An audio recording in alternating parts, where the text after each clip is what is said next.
sahitam devi shunyalayo bhavet. Beautifully, in this verse, Paramashiva explains that by fixing your gaze on a particular object, Vastu, you should slowly remove the thoughts and your impressions of that object. Then one abides in Shunya, the state where everything becomes one, where you start feeling the deep oneness with everything and the infinite space. So, in this sutra itself, when we see, Paramashiva gives us a step by step understanding of how we have to manifest this power. First, he says, remove the thoughts and impressions of the object, which is to bring the space of oneness with that particular object.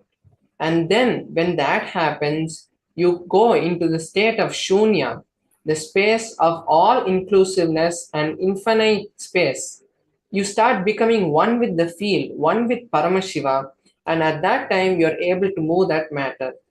Basically, when we move any part of our body, we feel that that part is part of us. Our hands, our legs, or any other organ that we move, everything, we feel that it is part of us and I can control it.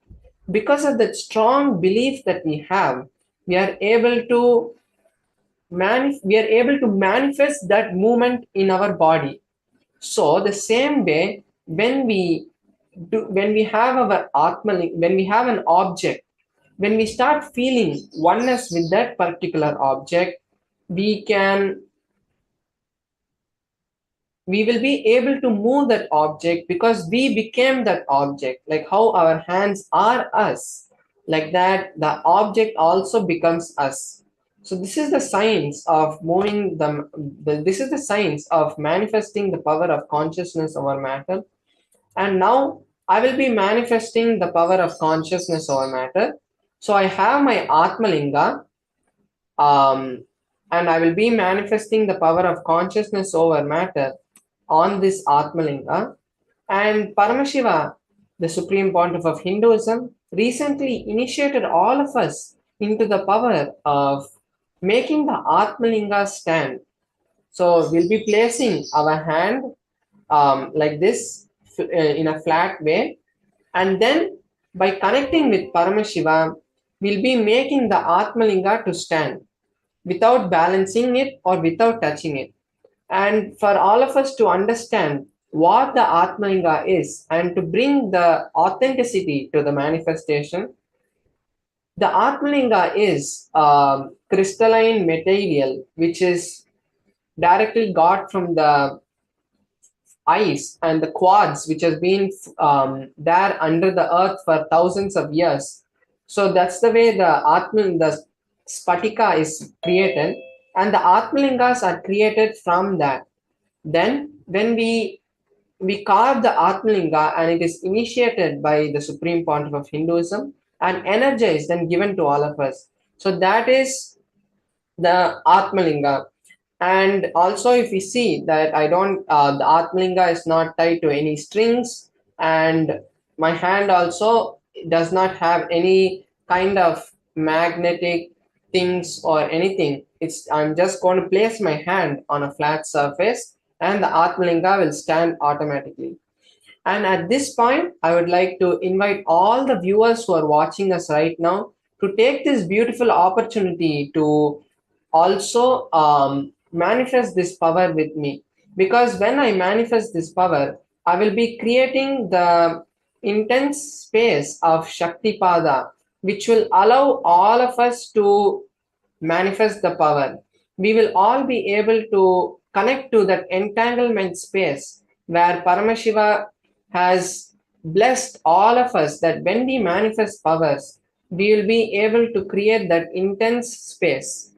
So now, if we have any objects with us or we have that we want to manifest, we can take this opportunity now to bring those objects or write those intentions down on a piece of paper. And also, all of us who want to manifest the Mahaparamashivoham can also take this time to create your reality, because when we manifest powers, that's the best time we can create any reality. So as you can all see now, I'm placed my hand on the on a flat surface, and there's just a cushion under my hands so that the Atmalinga does not fall. When the Atmalinga stands, and once the power manifestation is over, the Atmalinga falls. So that is why the cushion is there. Now I'll be intensely chanting the Mahavakya and connecting with Paramashiva.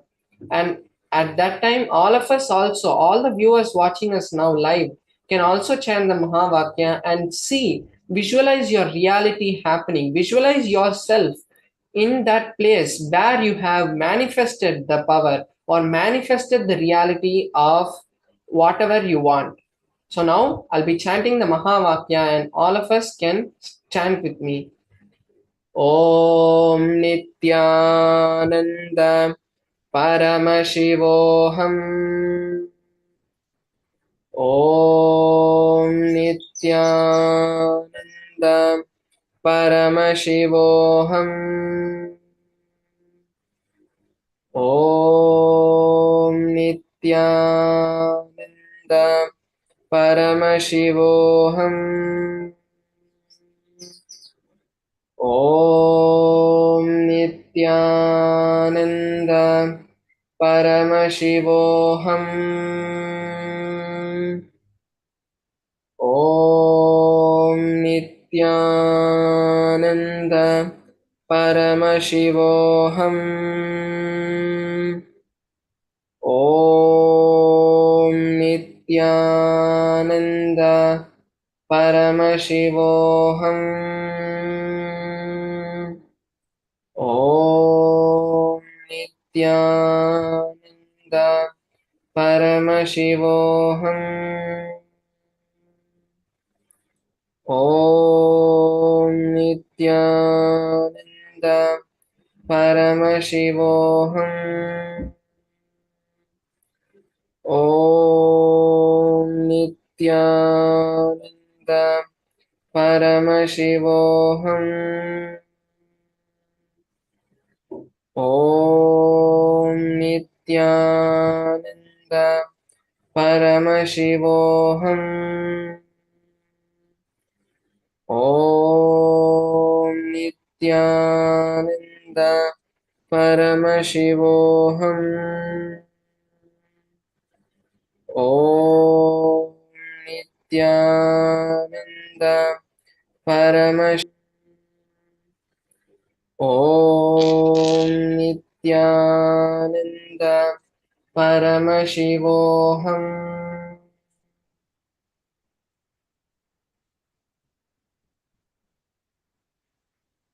Yes, now all of us have seen the beautiful manifestation of the power.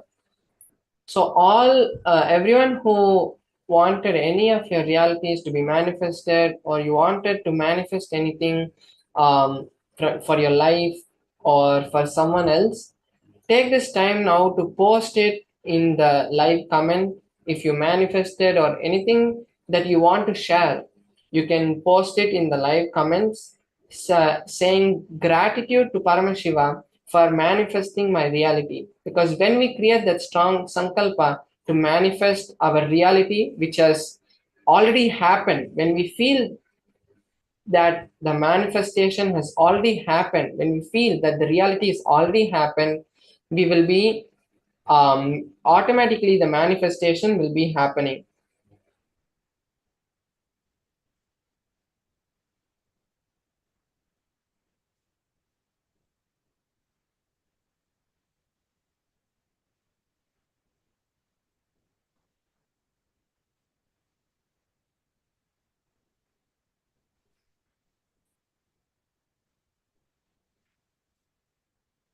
And today we'll be having the darshan of Uma Maheshwara Murthi, who's the beautiful um, who's the beautiful manifestation of Paramashivam, and now we'll be experiencing this. We'll be experiencing a small satsang from the Supreme Pontiff of Hinduism, who will be explaining about Kalyana Murthi, and we'll be seeing the satsang after a short break. Thank you, Nithyananda.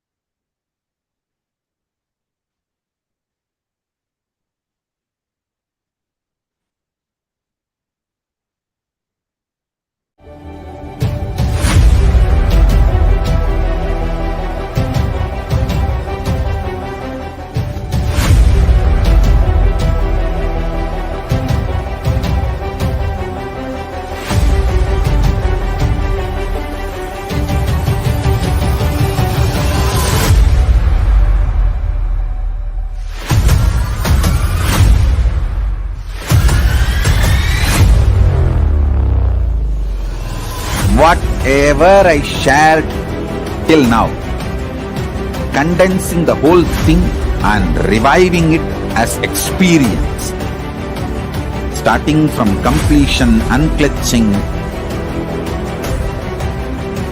power manifestation,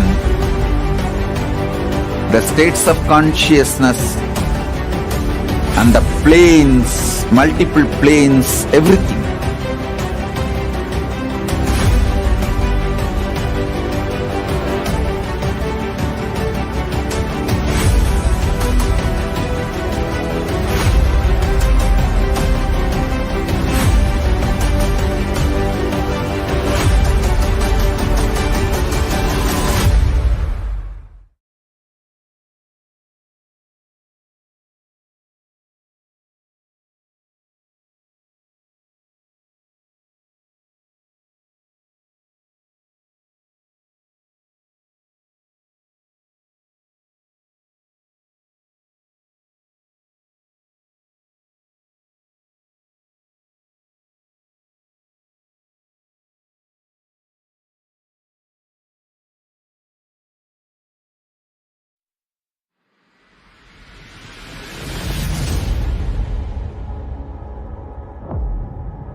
You will become Paramashivam.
Understand? Literally last 39 years from the age of 5, whatever Paramashiva manifested through teaching, speaking, writing, every way, condensing the whole thing and presenting it to you all as experientially in these 21 days through this Jnana Charya, Jnana Kriya, Jnana Yoga, Jnana is Mahaparamashivoham. Lifestyle for just Paramashiva. Rituals to be just Paramashiva. Yoga for just being Paramashiva. Jnana just Paramashiva. This Mahaparamashivoham is like Nithyananda, everyone. We welcome you all back for this next session of the Kalyana Sundhara Murthi Bhava Samadhi Darshan. We're going to be now listening from the Supreme Pandava of Hinduism, from Swamiji, a beautiful satsang, a series of satsangs on relationships. How we create incompletions with our relationships, the fundamental problem, and how we can complete these relationships as well and come out of all the incompletions, all the sufferings, all the problems and misfortunes being created in our life because of the incompletions in our relationships. We will now be watching this satsang from the Supreme Pandava of Hinduism.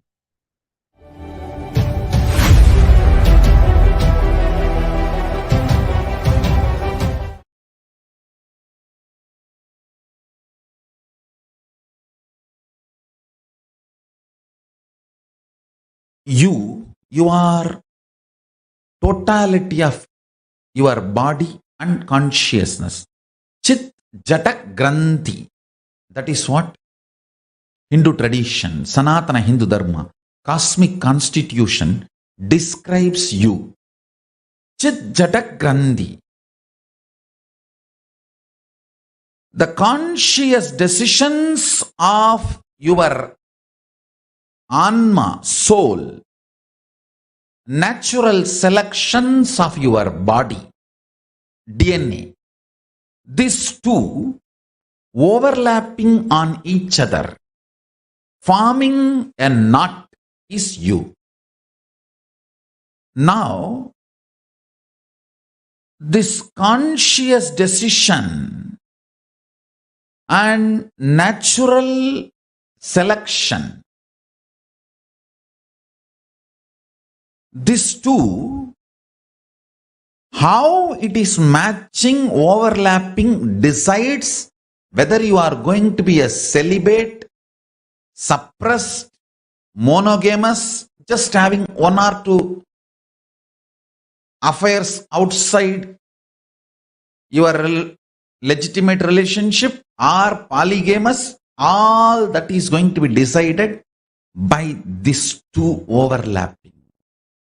Your conscious decision process and your natural selection DNA. Listen.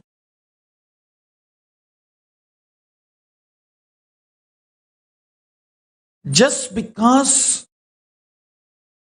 every one of you have a human body, do not think you are all human beings. This generalization is the worst crime done against you. Each one of you are unique because your conscious decision process is not measured by any so-called rational scientific methodology till now. Only the natural selection, DNA evolution, natural selection is studied. Only that part is studied and understood. Understand?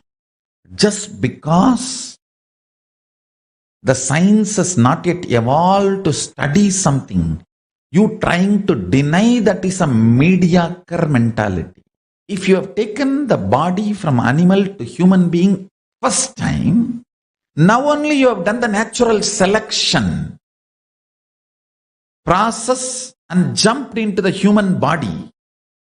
Naturally, your senses will need too much of support from the external inspiration, like a lot of quantity of food will be required, lot of sights pleasure, lot of music pleasure, lot of smell pleasure, lot of touch pleasure, lot of sexual pleasure. Too much is needed to keep yourself engaged, entertained, alive. And if you are denied of all that, you will be depressed. That's a problem. You will be depressed. So I don't want to say what is right, what is wrong. I don't want to give you a kind of a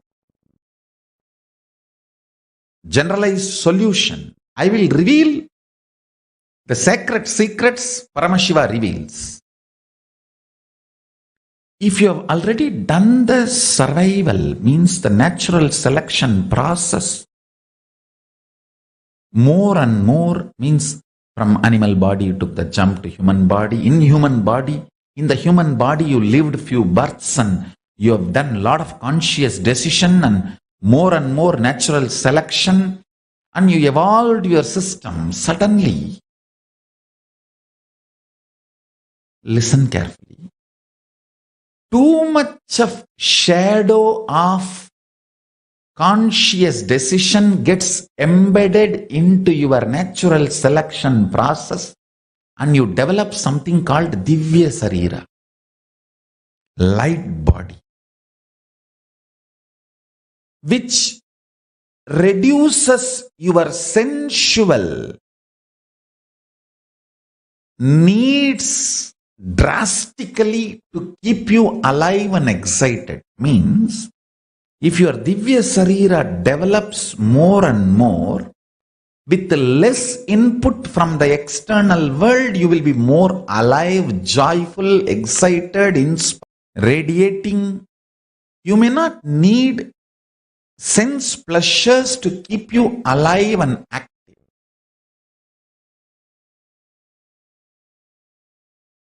Now, you need to look in and see where you are standing in your natural selection process and where you want to go using your conscious decision power. Understand, knowing the telescopic and microscopic reality of you, self, God, Ishvara, Jagat, universe,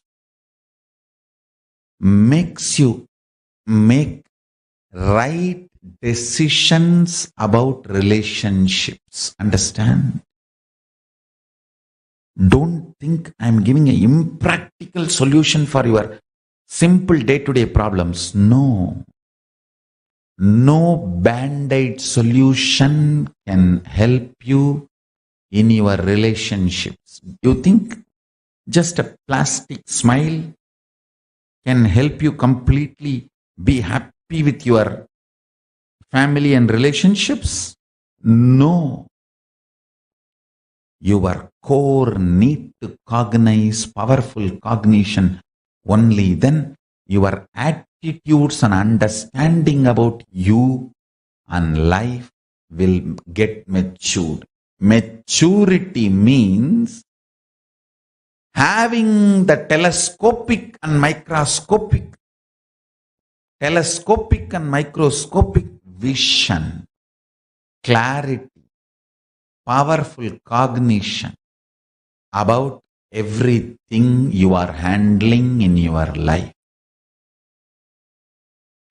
Everything you are handling in your life, having telescopic and microscopic vision is what I call enlightenment. When you know life cannot be destroyed, you know nothing can touch you, you will start loving and being compassionate with everyone. You can't destroy me, so I am compassionate and loving to you. You are not a threat for me. Nobody is a threat for me.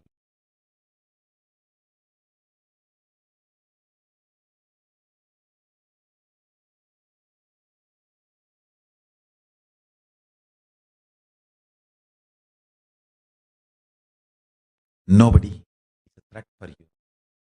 From that powerful cognition, when you love, that's a real love. Understand whether love or life or laughter or dance, everything has to be from powerful cognition.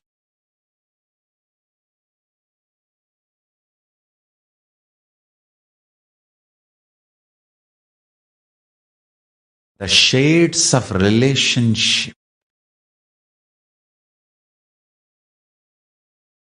is decided by the conscious decision process. Decide to use the conscious decision process to break free from the DNA you developed by natural survival.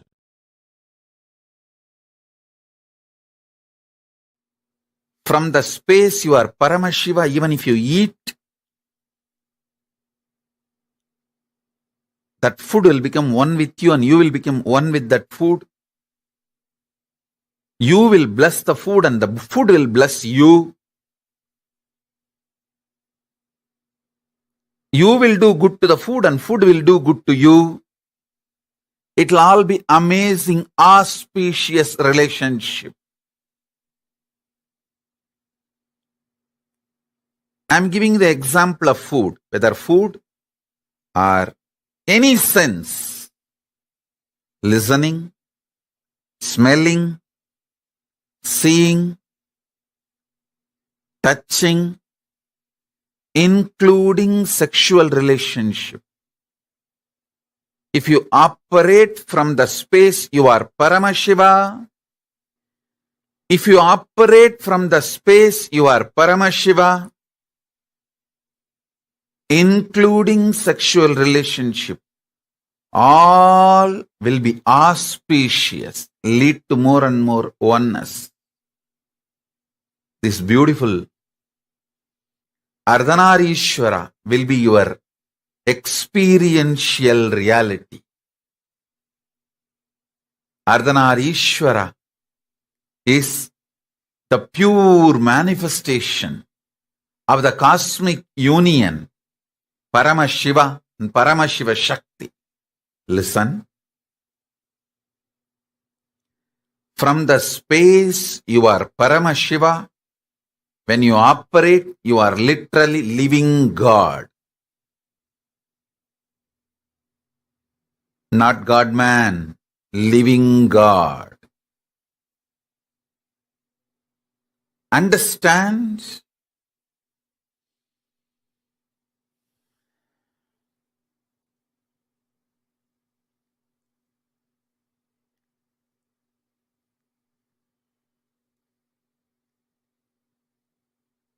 Anything you do from the idea you are a body, you are mind, it will all be just situationship. Do not expect any relationship started with the idea you are just a body and mind to be a permanent relationship in your idea.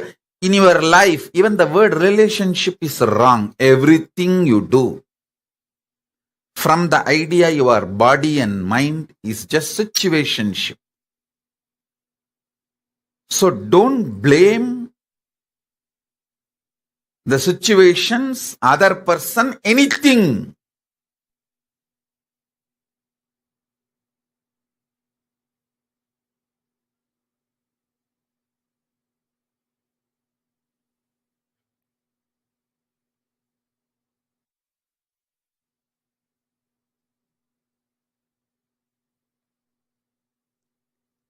You are trying to get milk, cow milk from chicken, from hen. No, it is not possible. Don't expect the fulfillment of a relationship from situationship.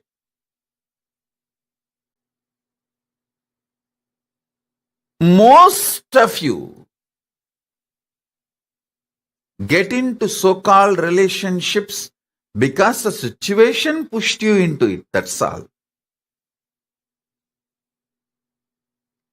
Even if it was your willful decision, the will you carry is operated. It functioned, it manifested from the idea, your body and mind. See, you operate from the idea of body and mind, but you expect something which can come only from consciousness. Fulfillment, completion, peace, all this can come only from consciousness. Something which can come only from consciousness, how do you expect it from the operations you did from the idea your body and mind?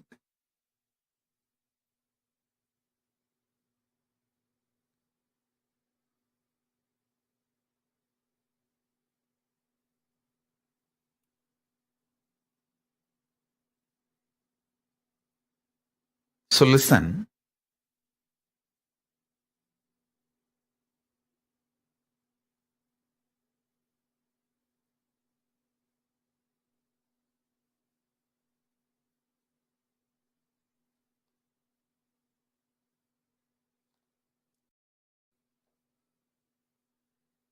Contemplate and meditate intensely. See how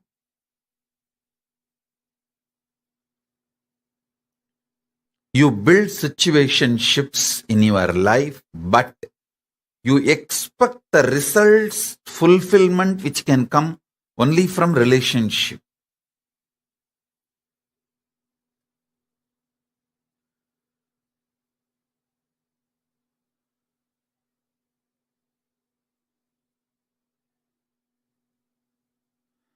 Paramashiva's message directly from Maha Kailasa.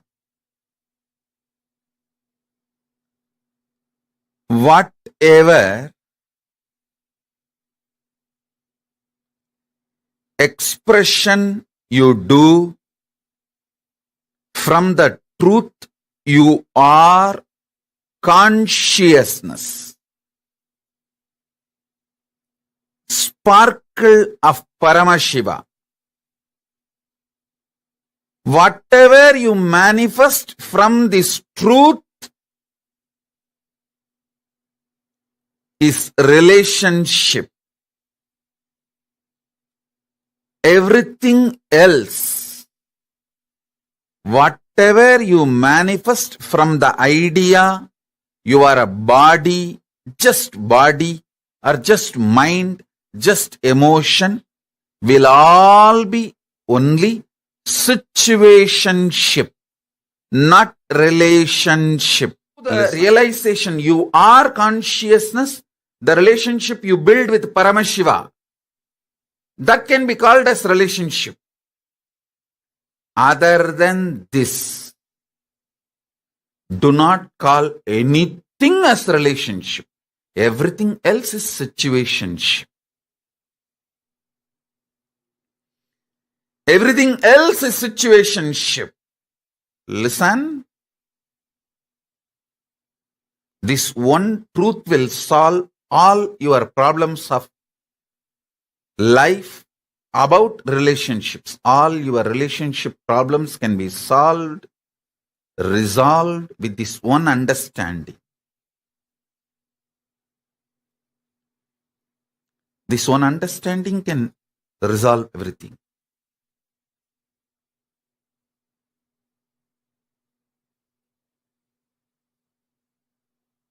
Other than your conscious relationship with yourself, your conscious relationship with Paramashiva, everything else is situationship.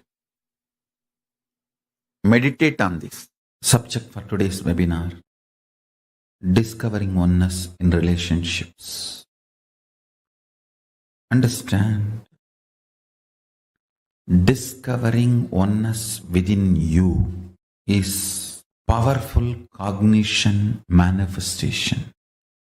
Means you apply the right powerful cognitions within you, you will discover oneness within you. You apply the powerful cognitions in your life, you will discover oneness in relationships. The whole married life in Hinduism is all about discovering oneness in the relationships. Listen, more and more powerful cognitions were asked to be applied, to be manifested.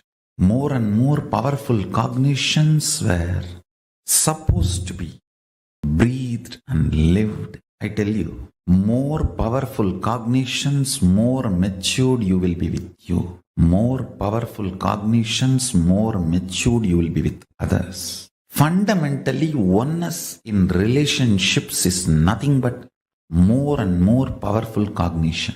Means the cognitions you carry about you, life, cosmology, mind, pleasure, pain, right, wrong, lust, greed, death, all this should become very high, powerful cognitions. The more and more powerful cognitions, more and more you will discover.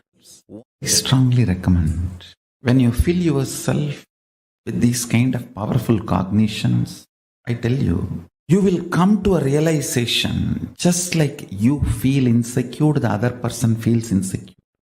You feel greed, other person feels greed. You feel attention need, other person feels attention need.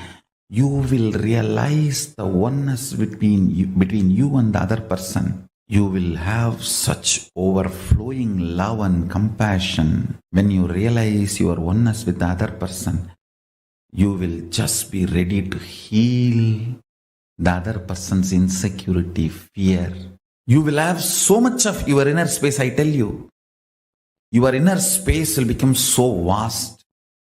You will be able to just hug that person. I am not saying, please listen, I am not saying all your conflicts will immediately be destroyed. You will come to an understanding. First thing will happen, both of you know you reflect each other. Then suddenly you will see that maturity both of you feel, experience. Conflicts will evaporate. Not that you sit and sort out one by one, no. Conflicts will just evaporate. Understand, whenever you know the other person is you and your reflection, you know how the other person is going to respond every moment, and you know how you should be acting and reacting. I tell you, knowing the other person is your reflection is power. It's not just a spiritual strength. It is a real power in the world. You just know how the other person is going to behave. You just know how to deal with him. Because you know he is going to reflect you. You just need to see which part of you he is going to reflect. And you know how to handle that part. And you handle that part in that person over. How you handle your greed, same formula applies to handle his greed. How you handle your fear, same formula applies to handle his fear. How you handle your inspiration, same formula applies to handle his inspiration. How you handle your laziness, the same formula applies to handle his laziness. How you handle your cunningness, the same formula applies to handle his. Knowing the other person is your reflection makes you intelligent. Deciding to use compassion to heal the other person makes you God. It's life. Whoever decides for life, compassion as the strategy for their existence, live like a God in the cosmos. Understand?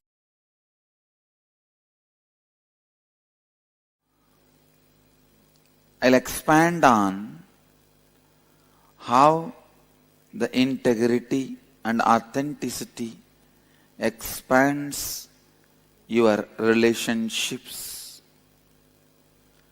and enriches you to have the fulfillment. Dhyan se suniye, first I wanted to make these three statements. One, relationship does not mean only the few human beings who live around you. When I use the word relationship, I mean your relationship with your health, with your money, with your life, with your success, with the nature, everything. Second, you also have a very inauthentic way of dreaming about your life, just to have few cozy relationships around you, and that is enough. You are complete with your relationships and relationship dimension, which is completely wrong and inauthentic. Third, please listen. Third, only when you expand you to the level with integrity and authenticity, anything, anybody comes in your breathing space, there is a conflict-free, complete relationship. You are going to experience fulfillment and success. Relationship is not related to the quantity, it is related to quality. Please listen. The third statement takes the concept of relationship completely to the different level altogether.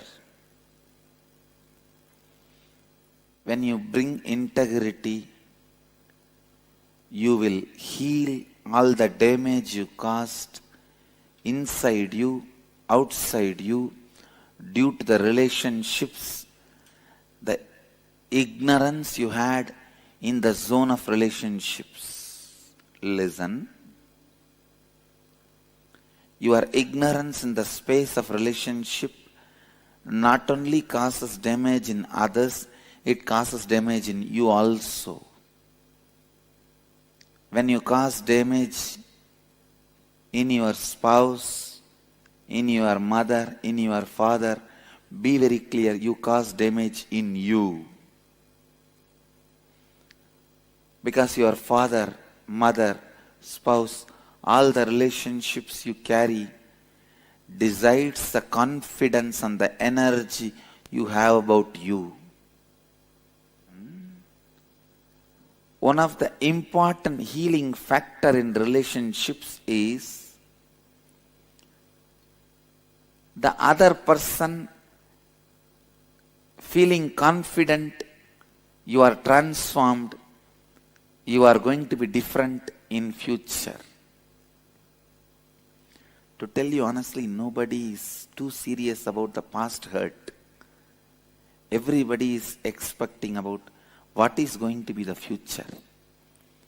If you give them the confidence, assurance, the future is going to be really transformed, authentic and responsible.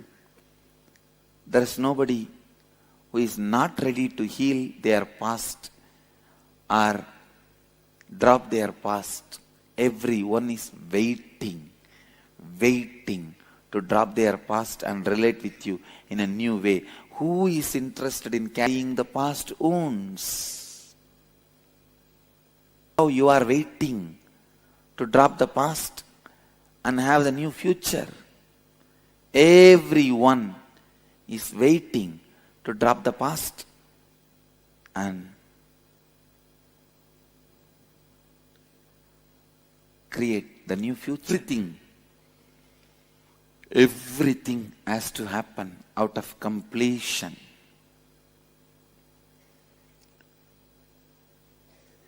living out of completion is your birthright. Every human being thing they should do when you start living your life, find the root thought patterns, suffering patterns, which is causing you suffering, and complete. That completion gives you the courage to relate with human beings with integrity and authenticity. People are afraid to relate with other human beings. Even when you go to meet your friends, you prepare all the statements you have to tell him. Why can't you be spontaneous? Even to meet with your friend, why do you need so much of preparation? Why do you need so much of inauthentic strategy planning? Why do you need so much of lack of integrity verbal preparation? It is so unfortunate. The trust level between the friends is dropped because the trust between you and you is stopped. You are afraid. Even with you, you don't sit spontaneously. Even with you, you rehearse and talk. That is why you can't talk spontaneously with others. Take the responsibility for love. That is where relationship starts. Do not say to anybody, I love you, unless you are ready to take the responsibility to fulfill their expectations about you without bothering whether they are ready to fulfill your expectations or not. When they are also fulfilling your expectation, you are also fulfilling their expectation. It is called business partnership. It is partnership in the business called life. Don't call it as love. Sometimes, not only you have partners in the business, even in the life you have partners.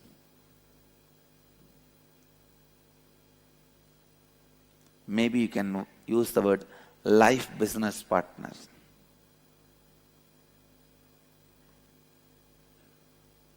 But life happens to you, brings you excitement when you go on fulfilling others' expectations.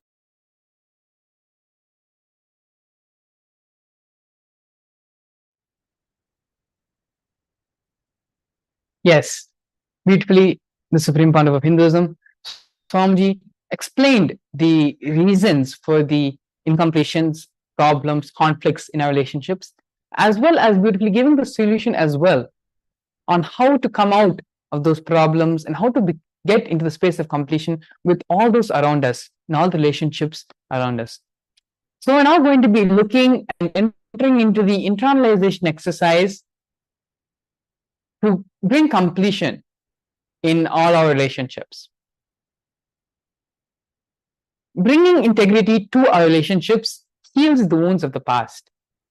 When you bring integrity, all the damage you caused inside you and outside you due to the relationships, your ignorance in the space of relationships not only causes damage in others, but it also causes damages in yourself as well. When you cause damage in your spouse, in your mother, in your father, you cause damage in you because your father, your mother, your spouse, all these relationships you carry decides the confidence and the energy you have about yourself. Now, decide consciously to bring integrity in your relationships.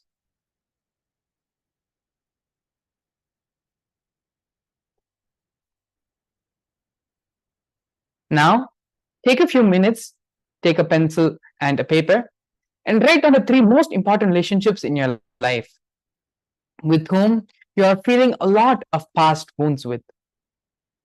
Decide to bring integrity into your relationship with them. look into your life and list down all the words, all the promises, all the commitments you gave to them, which you did not honor and fulfill or withdraw, and therefore did not restore integrity. For example, you gave a word to your spouse that you will help her get a new job, but you do not do so.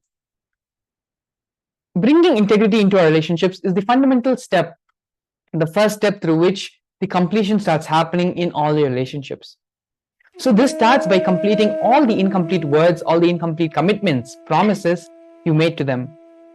Completing those wounds, completing those promises, those commitments is the first step in healing our relationship with our parents or spouse or whoever you are having incompletion towards.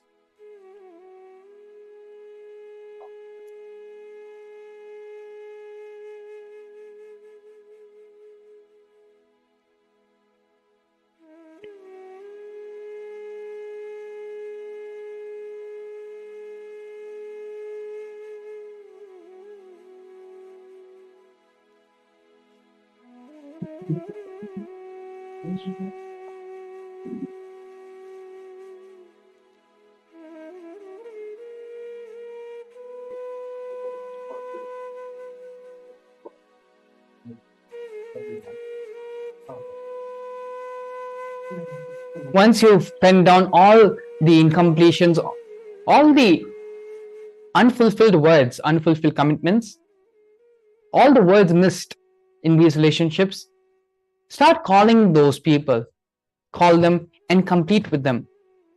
Either redeclare the commitment or withdraw the commitment. This is the most important step. Now that you have identified all the incompletions and all the words which have not been fulfilled, after identifying them, the next step is to call them and complete with them, either by redeclaring the commitment to them or withdrawing them. This is a very important step because most of the problems we are facing in our life is due to the miscommunication in our relationships. Only through communication do these steps does the relationship start healing.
After this step of talking to those people, talking and bringing back reality, either in the form of redeclaring your commitments or in the form of withdrawing them and completing them, it is through this step the relationships are healed.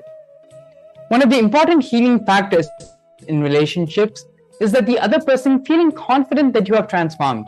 You are going to become different in the future. You are a different person.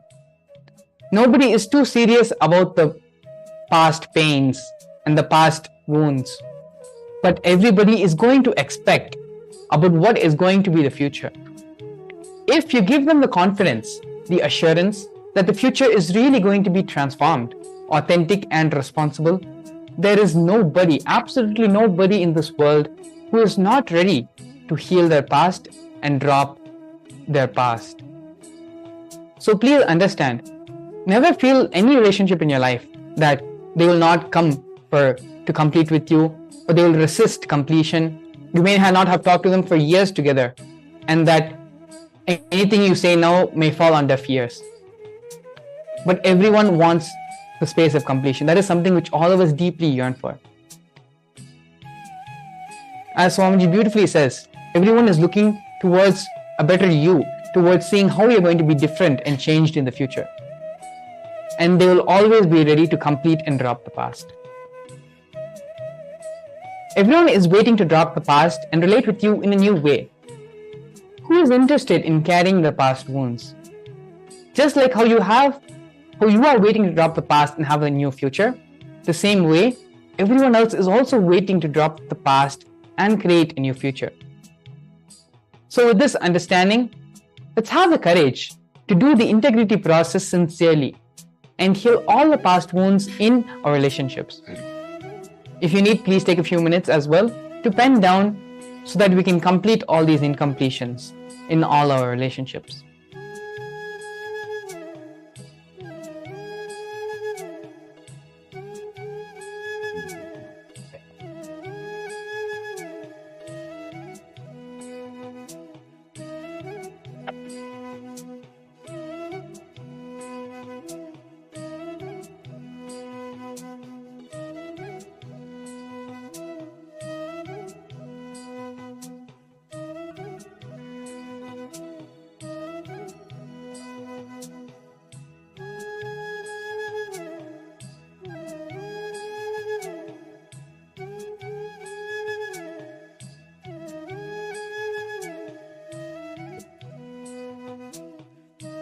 Take the 3 most important relationships in your life with whom you are feeling a lot of past wounds.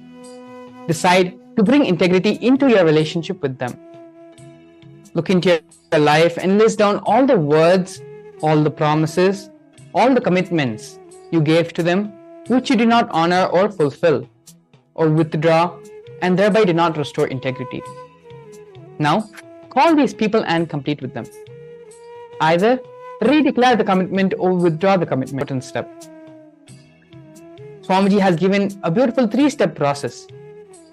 Identifying these incompletions, penning them down for our sake, and calling with these people to recommit and restore the integrity in all these various relationships. It is through this simple 3-step process, any relationship in your life can be healed. Whether it is your mother, father, spouse, siblings, a friend, all the relationships can be healed through this way. Because just like how you want to bring completion, want to bring fulfillment and build a new relationship, build an everlasting relationship, that is the same feeling the other person is having as well, whoever it may be. So it's time for us to have the courage to take the first step and allow the completion to bloom in relationships. The Supreme Pontiff of Hinduism, through this session and through this one teaching alone, but in depth, the Supreme Pontiff of Hinduism himself completes all these incompletions, all these problems, and all these conflicts we are having, not just in our relationships, but in all the different aspects and dimensions of our life as well. On February 9th, the Supreme Pontiff of Hinduism is going to be conducting the next Paramashivam. All these various aspects of our life, health, wealth, relationships, manifesting our reality as we want. All of these different aspects of our life, Swamiji himself is going to be directly getting involved with each and every one of the participants' lives and bringing completion into each and every single person. Not only that, by registering for the program now today, you will be able to have the rare opportunity to witness the Kalyana Murthi Darshan of the Supreme Pontiff of Hinduism. So the QR code and the link to register for the program is going to be projected on the screen. Please don't delay and register yourself for the Paramashivam program. It is one of the most beautiful and most sacred contributions the Supreme Pontiff of Hinduism has made for the entire world. After completing the completion process to heal all the different relationships in your life, you can go ahead and register as well for the Paramashivam program, for the Paramashivam program, and get ready to witness the divine darshan of the Supreme Pontiff of Hinduism, manifesting as Kalyana Murthi. So with this now, we're going to be entering into the next session of today's program after a short break. Please stay tuned.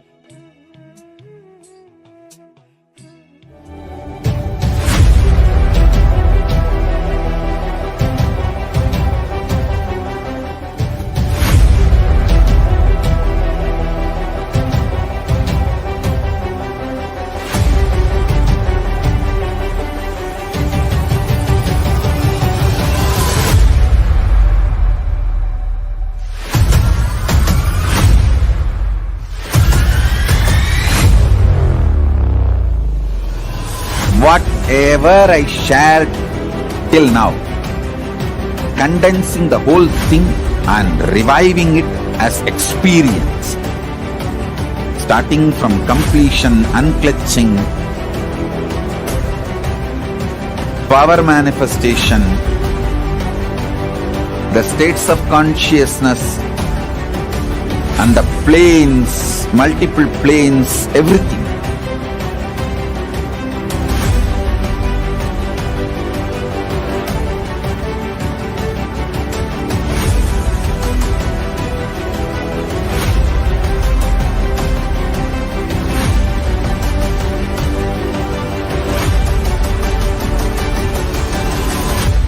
Since the beginning of time and space, Bhagwan Paramashiva, the all-powerful, all-pervasive, and all-knowing ultimate superconscious existence, revealed in the Vedas and Agamas, the source scriptures of Hinduism, the truths about himself and the manifested universe and its multidimensional and simultaneously existing dimensions and worlds, also known as parallel universes or vertical time zones. त्रुट्यादि प्रत्ययस्यार्थ कालो माया समुद्भवः. The Kala Tattva, which gives rise to the knowledge of various time zones and parallel universes such as Truti and others, is originated by Ananteshwara from the impure Maya. Bhagwan Paramashiva mentions that as we experience the various higher states of consciousness, we simultaneously experience the various time zones associated with them. We get transported to the parallel universes and experience the other dimensions of our own existence, of our own personality. Listen, Suvarloka is all about stable bliss, absolute health and stable bliss. Maharloka is all about the highest peak possibilities. Jana Loka is the place where you can exist in multiple bodies at a time. You experience oneness as the super reality. Tapaloka is that last struggle you go through. Sometimes you know you are Paramashiva, but again you say, I am Paramashiva. That space is the Tapoloka, an absolute surrender. Whether I am remembering, I am manifesting Paramashivatva, or I am deluded, I surrender both to Paramashiva. When you take that decision, you are lifted to Brahmaloka. You move to the Brahmaloka. The deep surrender lifts you to Brahmaloka. Then from there you move to Parandama, Vaikunta, and Kailasa, then Mahakailasa itself. The key to unlock these parallel universes is hidden in the spine of the human body.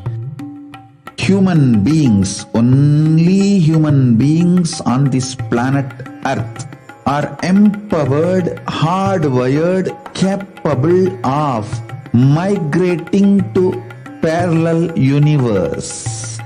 Understand? Your spine is not only hardwired, capable of fuel, charged to lift you off to different parallel universes. सुकृतान् मानवो भूत्वा ज्ञानी चेन्मोक्षमाप्नुयात् चतुरः शीतलक्षेषु शरीरेषु शरीरिणां न मानुष्यं विना यत्र तत्त्वहानं तु लभ्यते. Of the 8.4 million bodily forms, the human body is the most important, for it is this form in which one gets knowledge of the essence. This knowledge of essence cannot be attained in any other form other than human. The possibility you have need to be told to you. Understand? Even though animals have spine, because the majority of the time they spend horizontally, the spine is not capable of getting fuel with a subtle fuel called ojas. The ojas need to be filled in your spine and the kundalini need to be ignited for you to reach parallel universe and different vertical time zone spaces. When our state of consciousness is raised, we start experiencing these higher lokas, allowing the various possibilities and powers available in these universes to start expressing in our own human body. Recently, scientists have discovered that the human body, particularly in the brain, naturally produces light in the form of biophotons, and that when our state of consciousness is lifted, the brain moves from producing a normal 20 photons of light per centimeter square per second to more than 100,000 photons of light per second. That shows us that as we start to experience higher and higher states of consciousness, we start to produce huge amount of light, which is directly proportional and translatable to the amount of possibilities and powers that start to manifest on this plane, as well as the freedom from pains and sufferings experienced by beings in lower states of consciousness. These higher lokas gives you various possibilities, powers. For example, imagine going to a different country where the electronic gadgets are easily, freely available. So naturally, everything you can gain through the electronic gadgets will be available to you freely. Same way, Kamadhenu, Karpaga Vriksha, Parijata, all these are like different gadgets, possibilities available in different lokas. Please understand, a permanent, irreversible power manifestation from the upper lokas is possible. Once these possibilities and powers start to express in the human body on the Bhuloka, our present plane, we reach a point of no return, where the cognitive shift which happens in us about who we are and what is the reality hidden behind this perceivable world frees us from the deluded ideas we have about ourselves and the life in the cosmos. The moment your consciousness is empowered to access and to exist in the parallel universe, no force in this Bhuloka, planet Earth, can torture you, abuse you, suffocate you. It is irreversible, permanent enlightenment, irreversible, permanent empowerment. In the source scriptures of Hinduism, the Vedas and Agamas, Bhagwan Paramashiva reveals about the importance of being initiated by a guru who is fit of giving initiation for us to raise into the various states of consciousness and experience the higher time zones.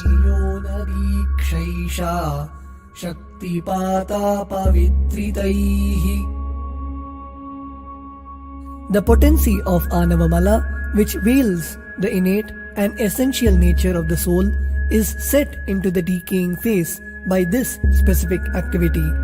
Such specific activity is characteristically called Diksha.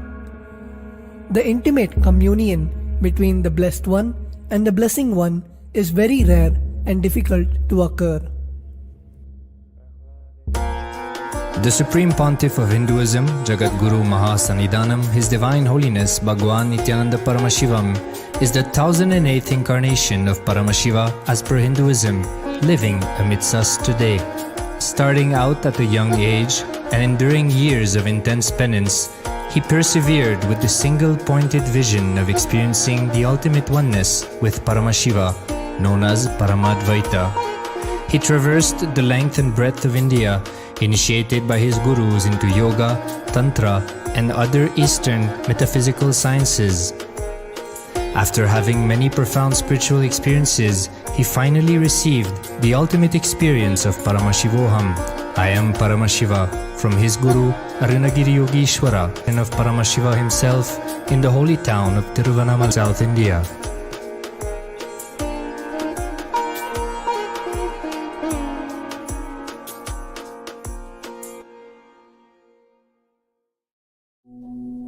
The brain is the body's most complex organ, containing more than 100 billion neurons, each of them in chemical and electrical conversation with up to 10,000 other neurons.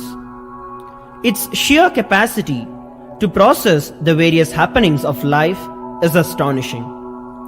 The scientific studies on the Supreme Pontiff of Hinduism's brain remarkably shows that the complexity presents no difficulty for the Supreme Pontiff of Hinduism in managing his brain's activity.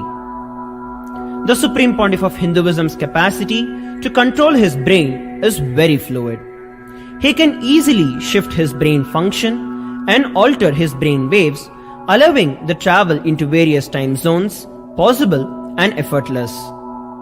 The results from the scientific studies conducted on the Supreme Pontiff of Hinduism showed that the human body and brain is able to choose to alter the body and to travel to other dimensions at will.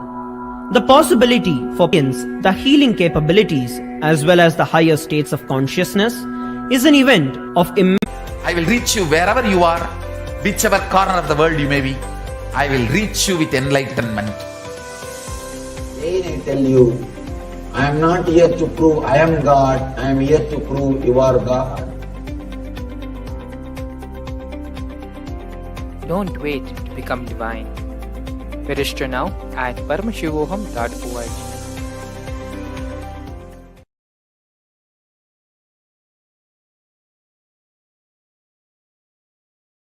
A more intelligently connected world leads to a brighter future. An enlightened humanity leads to a better world. During the Paramashivam program, we help people to discover their superhuman possibilities and help them to find and achieve the true purpose of their birth by giving them the techniques, practices, and methodologies from the Vedagamas, the original source scriptures of Hinduism. The Supreme Pontiff of Hinduism is reviving the ancient original Vedas and Agamas in all its glory, in a user-friendly way for the modern mind. The Supreme Pontiff of Hinduism is transforming human beings into divine beings, reviving, initiating, and replicating the 463 powers from the Agamas revealed by Paramashiva. The Supreme Pontiff of Hinduism is not just giving solutions for every problem man faces, but is making them irrelevant to their lives by transforming human beings into divine beings. Listen. Any argument presented by your mind, body, your present reality to establish you are not Paramashiva. You are not omniscient, omnipotent, omnipresent. Anything presented to prove you are not Paramashiva is illegitimate. Decide this. This is super determinism. Understand? Anything you declare as illegitimate will lose power over you, will die in few days. केवलं ज्ञानमूर्तं द्वन्द्वातीतं गगनसदृशं तत्त्वमस्याधिलक्ष्यम् एकं नित्यं विमलमचलं सर्वदी साक्षिभूतं भावातीतं त्रिगुणरहितं सद्गुरुं तं Namami.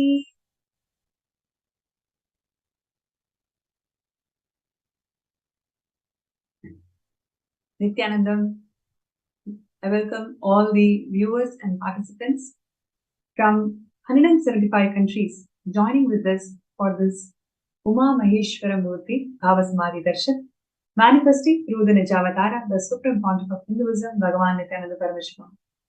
As we are getting ready to have the most awaited moment of the day, the Bhava Samadhi Darshan, we will be having a small segment learning about what constitutes the world's most ancient enlightenment ecosystem. What is its elements and how the Supreme Pontiff of Hinduism is reviving the most ancient ecosystem, enlightenment ecosystem in the world to its original glory. Yes, we are going to be looking into the aspects and glory of Kashi Sarvanyapita. Just to utter the word Kashi Sarvanyapita, it just gives that essence and feeling of liberation, because the very kshetra, as Swamiji beautifully shared, it is an avimukta kshetra, never forsaken. In times today, where for every conversation that we have with another person, with every moment-to-moment arguments that we have in the workplace or relationships or whatever we are doing, we always give up so soon. We give up on us, we give up on others. The Kashi Sarvanyapita, the avimukta kshetra, never forsaken. No matter how many ever janmas you had given up on attaining the final path of living enlightenment, it is Kashi, where Vishwanatha himself, Paramashiva himself, has graced the entire humanity to be liberated. The never forsaken Kshetra. No matter how many janmas you have taken, how many times, how many parents you have done to be in this path of living enlightenment, it is Kashi Sarvanyapita, the avimukta Kshetra, that is going to liberate one and all with the grace of Paramashiva. And this is the most ancient living enlightenment ecosystem created by Paramashiva himself in Kailasa. And it is governed, it is protected and taken forward by lineage of enlightenment masters, right from Shankara, Vyasa, many other enlightened masters, and Ramakrishna, Vivekananda, Nithyananda, and now the current living incarnation of Paramashiva, the 1008th living incarnation of Paramashiva, the Supreme Pontiff of Hinduism, Bhagavan Nithyananda Paramashivam, is gracing this entire ecosystem with the principle of liberation. It has a beautiful history of how Swamiji became the Pitadishwar of Kashi Sarvanyapita. Before we move to that, I'm just going to share a glimpse of what it feels to be in Kashi, especially when Kashi is graced by Paramashiva himself. How does it really feel? Let's take a small look at the small clipping.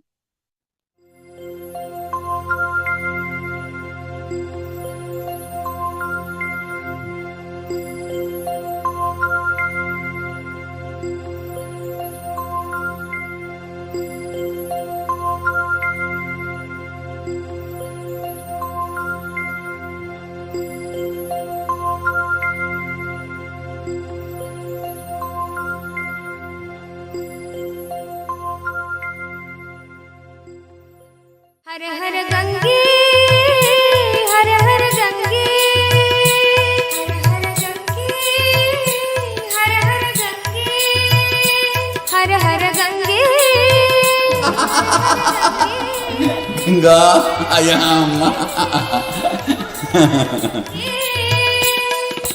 Hey Nataraja hey Nityananda her her her her Gange hey Nataraja hey Nityananda her her her her Gange hey Nataraja hey Nityananda her her her her Gange hey Nataraja hey Nityananda her her her her Gange her her Gange her her Gange her her Gange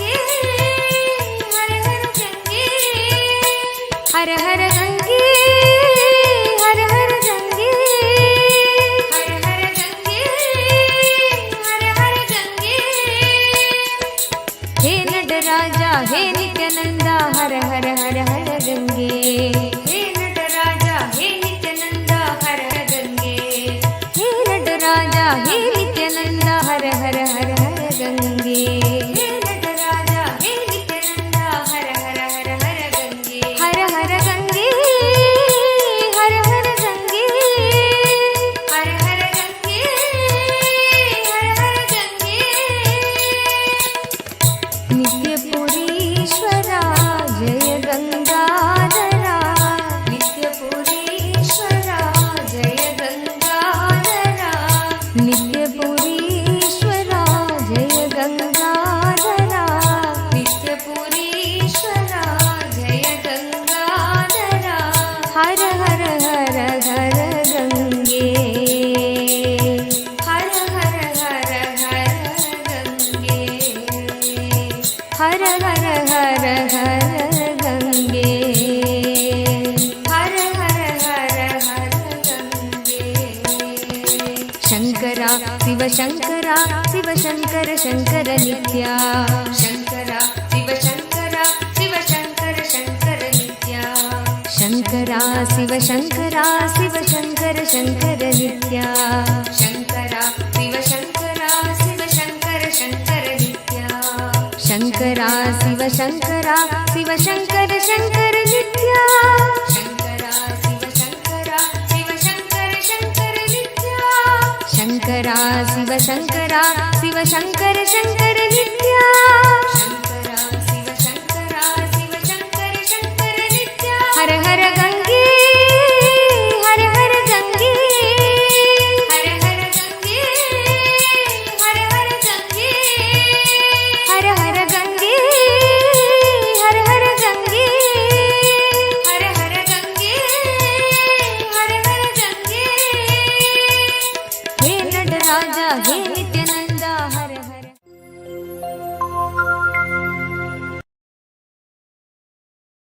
That is such a beautiful clipping. Like literally, we can feel how it feels to be with Swamiji in Varanasi. And this Kashi Sarvanyapita blesses the world as Mahakala, Vishwanatha, Annapurni, Jagadatri Devi, Tarakeshwara, Dakshinamurti, and many other forms. And it houses the most ancient university. In Hinduism, university is nothing but the Sarvanyapita, where all the various knowledge repositories, various knowledge streams are all consolidated and brought together with the single aim of providing the science of living enlightenment to one and all. Kashi Sarvanyapita houses the most ancient university in the world, and it is led by enlightened masters and the living incarnations, and it is the ultimate seat of learning, the repository of all the knowledge that Sanatana Hindu Dharma ever housed. This is exactly what Swamiji is reviving in Kashi Sarvanyapita. It is the superior apex body of Hinduism, and all the decisions that Hindu leaders have to make to advance the science of Hinduism, everything is done from the Kashi Sarvanyapita. And you may actually think about how did Swamiji became the Pitadishwar of Kashi Sarvanyapita. It's a very, very mystical experience, mystical story I'm going to share with all of you. And Sri Lalidhar Swarup Mahakalananda. So he was the Pitadishwar of Kashi Sarvanyapita. And he was actually a celibate monk. He's a brahmachari. And he had this spiritual intuition. He had this intuition that this Kashi Sarvanapita will be led by incarnation of Paramashiva himself. And he will be a boy from South India. He'll be a young monk and he'll be a boy from South India. And he will be known by the name Nithyananda. Please understand, Sri Lalitar Swarupji has not seen Swamiji yet.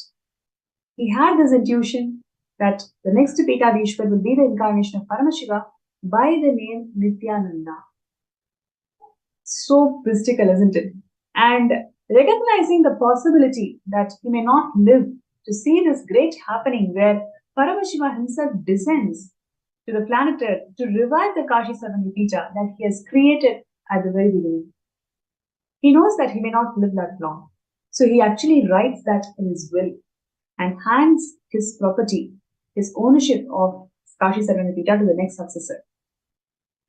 And it is so beautiful that the will gets executed where Swamiji becomes the Pitadishwar of Mahanirvani, of the Kashi Sarvanapita.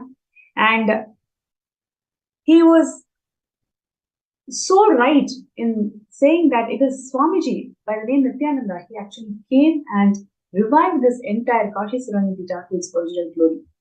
And Swamiji had his own death experience in Manikarnika Ghat, especially in the Kashi Sarvanapita, exactly in the Manikarnika Ghat.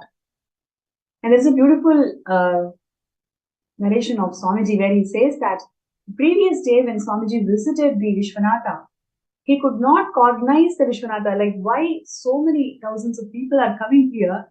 It is just a small Shivalinga. Why so much of reverence? But when Swamiji was having this experience of death, when he was reborn, at that exact moment, right after the death experience in the Manikarnika Ghat, Swamiji takes the darshan of Vishwanatha, where he experiences the oneness of Vishwanatha. And he says that when I am not there, he is alive. So Swamiji experiences that complete oneness with Vishwanatha himself. And that is exactly what all of us are experiencing as the embodiment of Vishwanatha. Whenever Swamiji graces this Avimukta Kshetra, Varanasi, we are all feeling so liberated just looking at the images, looking at the videos when Swamiji was there in Varanasi. And today, we are going to be having wonderful sharing segment where the devotees and disciples around the world are going to come here and share their experiences of Swamiji being in Varanasi and how Swamiji has revived this Kashi Sarvanapita. Some of these experiences are just beyond words. I mean, something truly we cannot cognize, and the amount of contribution that Swamiji has done is truly wonderful. So today, the first sharing segment is going to be from someone. Okay, I'm just going to say that, have you ever heard that you can come back to life just by the glimpse of Swamiji, just by hearing the voice of Swamiji? That's exactly what you're going to hear from one of the disciples today. She has witnessed, she was an eyewitness of somebody who was electrocuted, lost their lives, was simply brought to life just by one blessings of Swamiji. So it's something so amazing to hear, and it is my pleasure and honor to welcome Ma Uma Balaji from Karnataka to today's segment.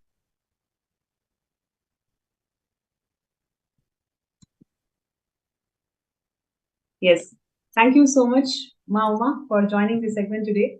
And Nithyananda. Nithyananda, thank you for inviting me. And it's a great pleasure to be here in this platform today, share experiences at Varanasi. First of all, I would like to begin by offering my wholehearted gratitude to Swamiji. Without Swamiji, I just cannot imagine what I would have been and how I would have led my life. So let me begin by sharing how I saw Swamiji.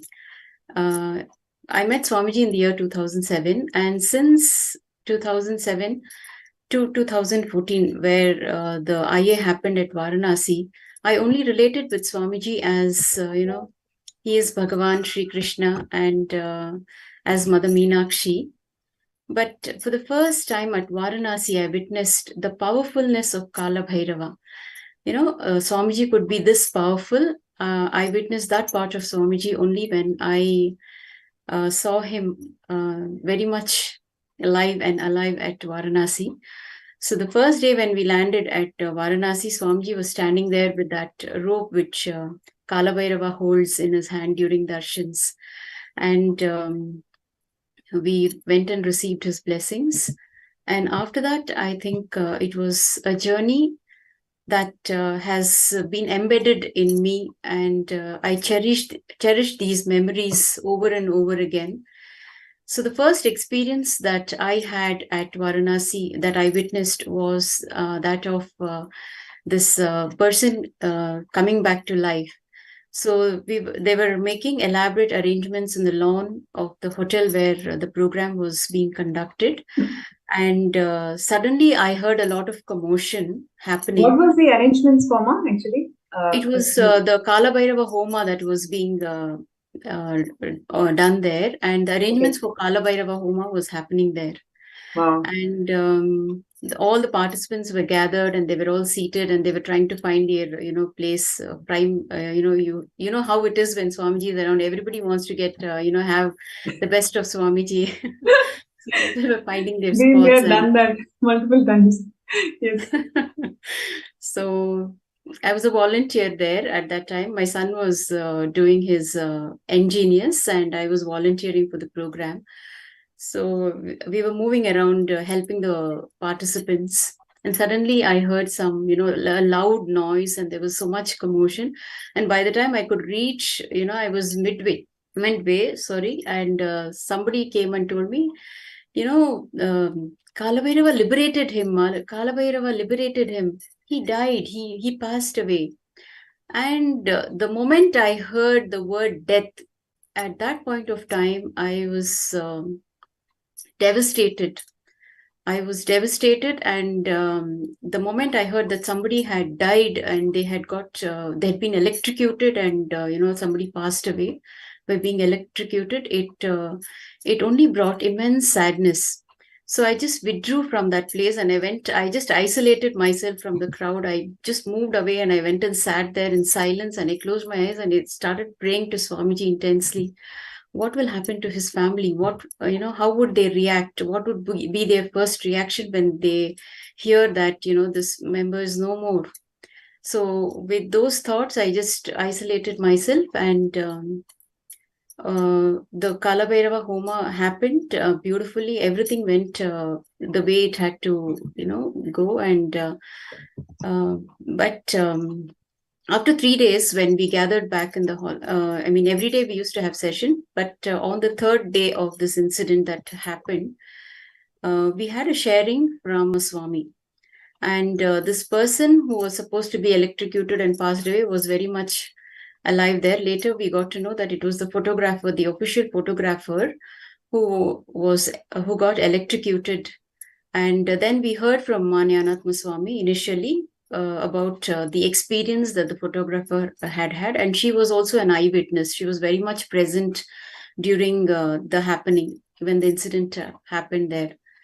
So according to her version, when this photographer was setting up all the lighting arrangements, he came in contact with the live cable. And the moment he touched the cable, it was a very high voltage, and he knew that he was getting electrocuted, and he just signaled the other people not to come anywhere near him. And instantly, it all happened very soon, and he just collapsed. And just before he could close his eyes, he remembered Swamiji. He prayed to Swamiji to take care of his family, and then he closed his eyes. And just before closing his eyes, he saw Swamiji. Swamiji appeared to him, and it was a huge form. And then he closed his eyes, and he didn't know what happened after that. And later, when he regained conscious, when he found himself in the hospital being treated, and Ma Jnanatma Swami, who was there, immediately called Swamiji, and she informed Swamiji about whatever had happened. And Swamiji told her over the phone look, now he will open his eyes. And there was so much commotion happening, all the volunteers trying to, move that person to the hospital. And immediately this person was being shifted to the hospital, and they were in the ambulance again. And sitting inside the ambulance, once again, Manyanatma Swami informed Swamiji. She called up and she informed that she was updating him, and Swamiji once again told her, look, now he will open his eyes. And the person opened his eyes. Literally opened his eyes, and after that, of course, he was there in the hall sharing his own version, and he told all of us that whatever he had experienced at that point of time, that how he saw Swamiji just before closing his eyes, and how he was brought back to life. He thought that he was going to die and he's not going to be, alive anymore. And it was a great blessing that he was very much alive and back again. So that was the first experience, which really shook me. It shook me so badly. And I was coming to terms with it. And the next incident that happened was we were all, Swamiji shared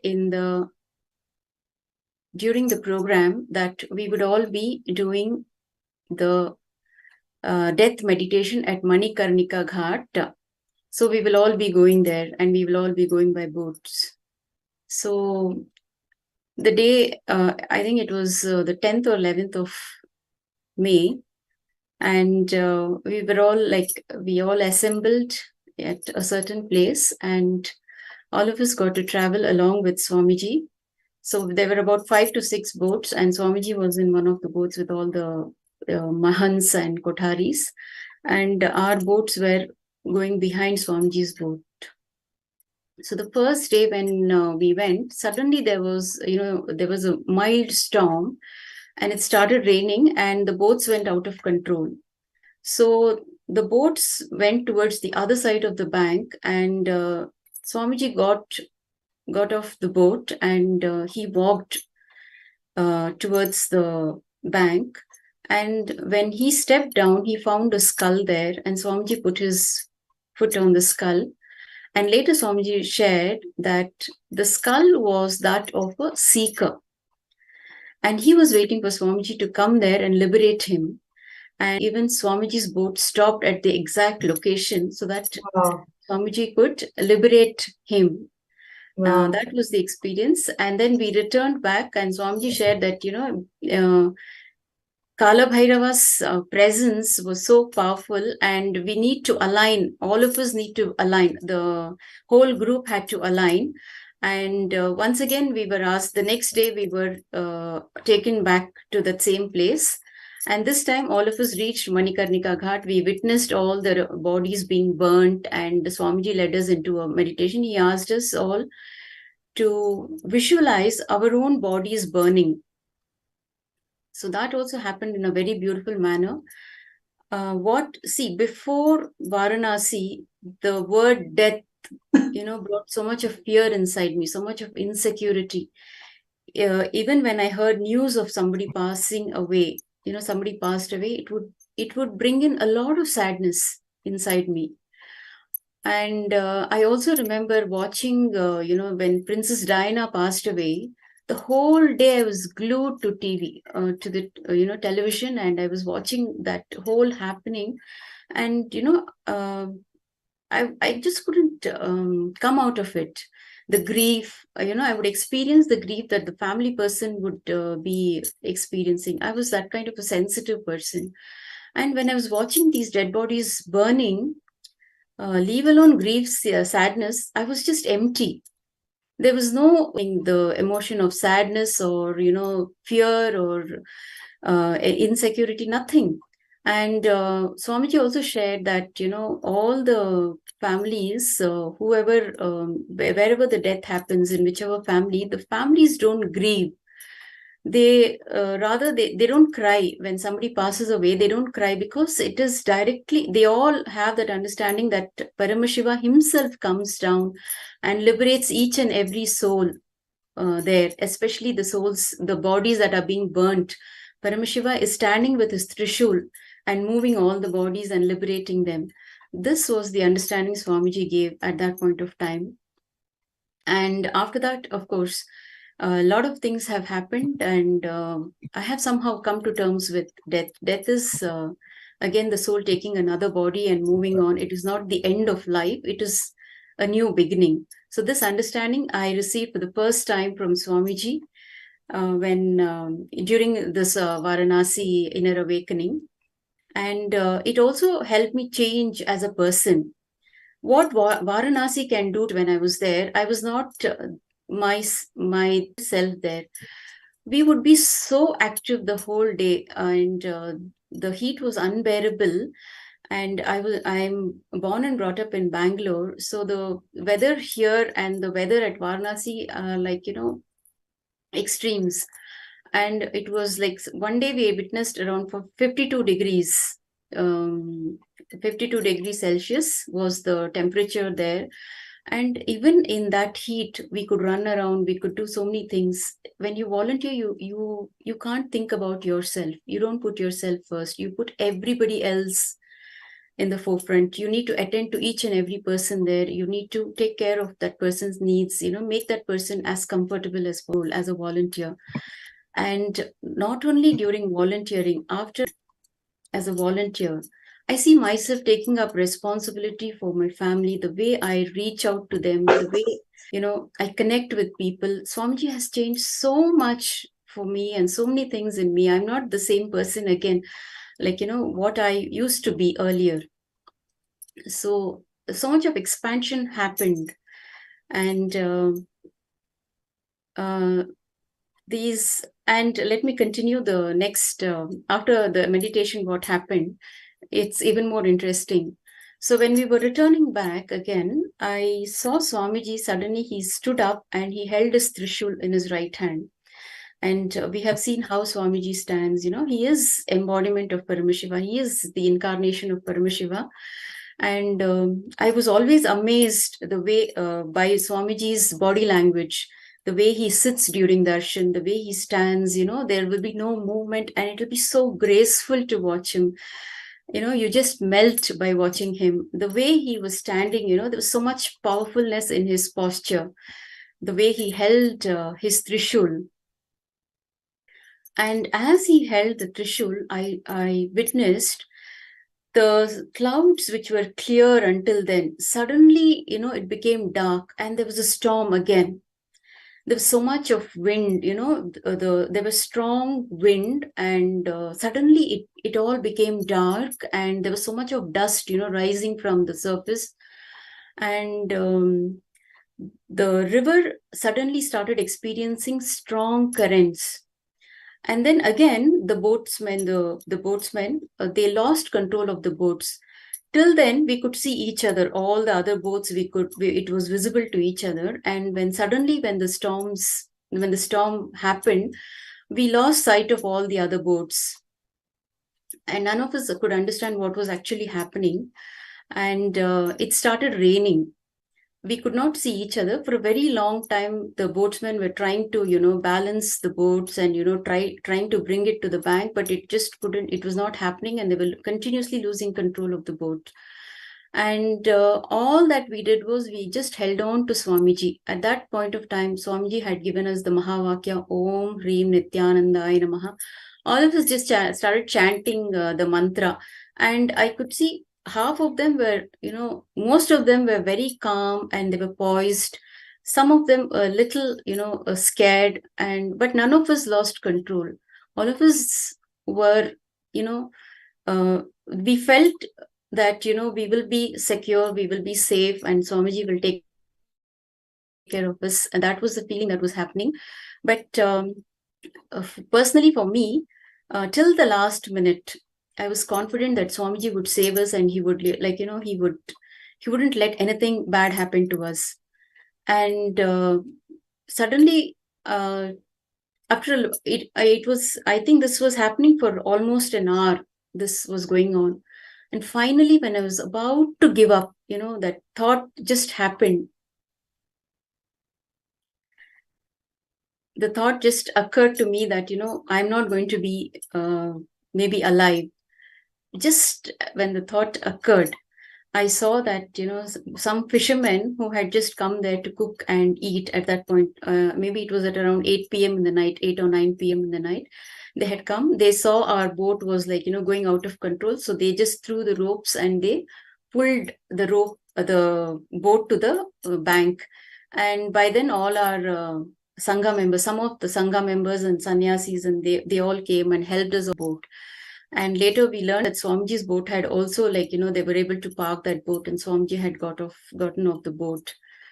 And my understanding of the whole incident was Swamiji gave us that real experience of that fear of death, the death happening, what would happen, that insecurity. He put us through that insecurity and he beautifully burnt that pattern, that fear pattern and the pattern of giving up. He beautifully burnt it, and that is one of Kala Bhairava's Leelas. We experienced many more miracles. There were about 500 to 600 participants, and Swamiji gets to know what each one of them needs, what each one of them has come there for, and it would beautifully be they would be fulfilled without asking. Their boons will be fulfilled. We saw so many miracles. One day during the Akashic reading, Swamiji was asking questions, and Swamiji was answering those questions. That is in the form of Kala Bhairava. Kala Bhairava had manifested and expressing through Swamiji's body. And when one question was asked, the Akashic reading suddenly stopped, and Swamiji,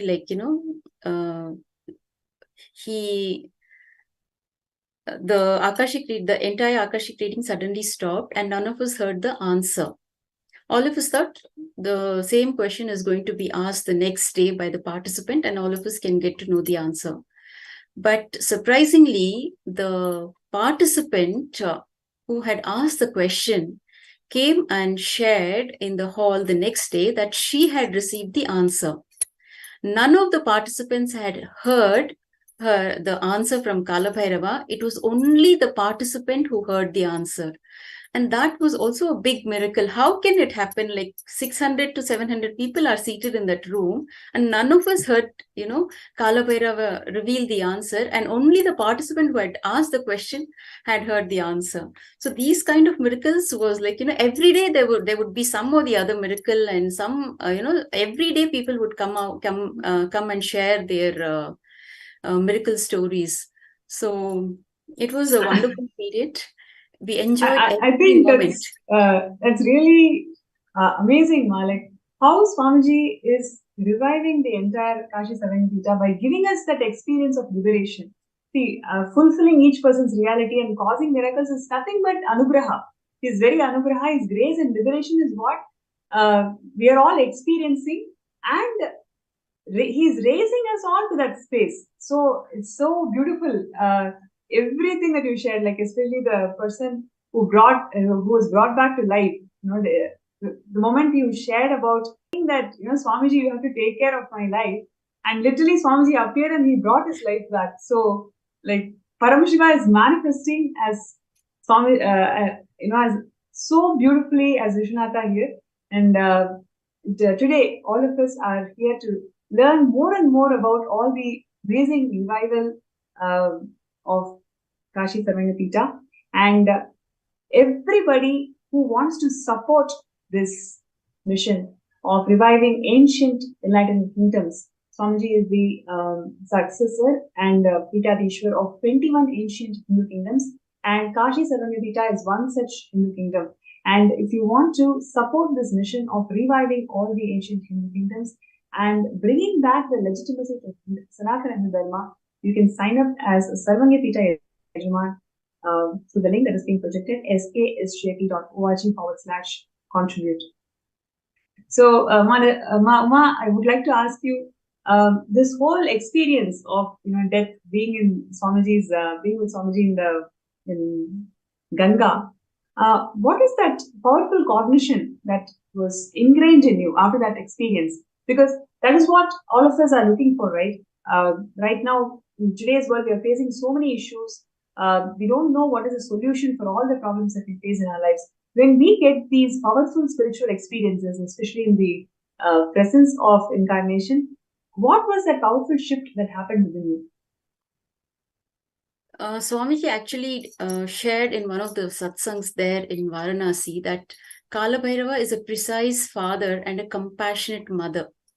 So I have experienced both the dimensions of that whatever he shared, even to this day. So for me personally, when you have Swamiji in your life, you don't have to worry about anything.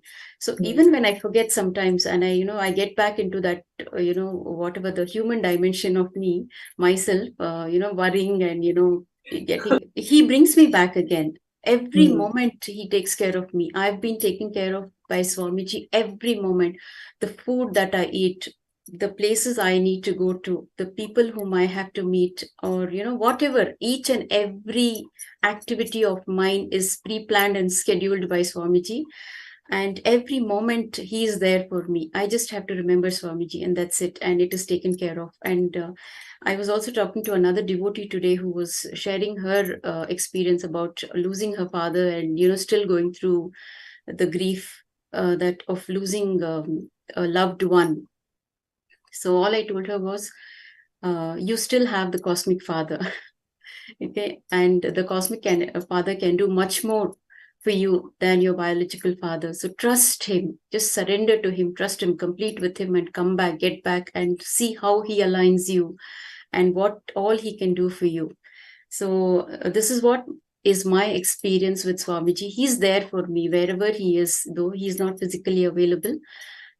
He is very much there. I can feel his presence all the time. And the strong cognition that I hold on to is, I have Swamiji in my life and I don't have to worry about anything. He's taking care of everything. He is my mother. He is my father. He is my friend. He is everything for me. Wow. It just reminds me of what Swamiji shared in one of the satsangs, that the aim of Hinduism is not Mukti, it is Jivan Mukti, every moment living enlightenment. And when we remember him, when he is in our thoughts, deeds, actions, when he fills our inner space, it is nothing but living enlightenment. And like you, I'm sure, Uma, you'll also agree with me, like there are thousands and thousands of devotees who have experienced Swamiji as Paramashiva and living these truths, how Swamiji has inspired and made sure that all of us are living these truths and reviving Hinduism to its original glory. So thank you so much for joining this segment today, and we will definitely have the concluding remarks from you, so stay tuned. And before we go to the next speaker, I'd like to share with all the viewers what Uma Balaji had shared today is the experience of thousands of more devotees and disciples who have experienced Swamiji, and especially the revival of ancient Hindu kingdoms that Swamiji is doing in Kashi Sarangapita, giving that experience of liberation to one and all, something so truly profound, and that is what Swamiji is doing. And if you feel that, yes, this is something which you want to be part of it, you can sign up. We welcome all your intentions. Sign up in sksjp.org/contribute. And if you're somebody who wants to support this mission of reviving all the ancient Hindu kingdoms, please understand the impact that it can have on the humanity. Just what you heard from Uma, I'm sure all of you are feeling so liberated, so comforting. You feel that yes, there is something more than what you think as problems in life. This is a beautiful gift that no human being can miss. Really, no human being can miss. And that is what Swamiji is doing through Kailasa and revival of all these ancient Hindu sciences and ancient Hindu kingdoms. Let us all be part of it. Make that step today to be part of reviving this ancient Hindu kingdoms by signing up yourself as a Sarvapita Yajaman, sksjp.org/contribute. And now, we can, before we move to the next speaker, let's take more glimpses of Swamiji in Varanasi and how does it feel of taking his darshan in Varanasi.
Yes, such a powerful expression, such a powerful expression of Paramashiva himself, manifesting through the Nijavatara Swamiji in Varanasi back in 2015. What we just witnessed, it is so powerful darshan.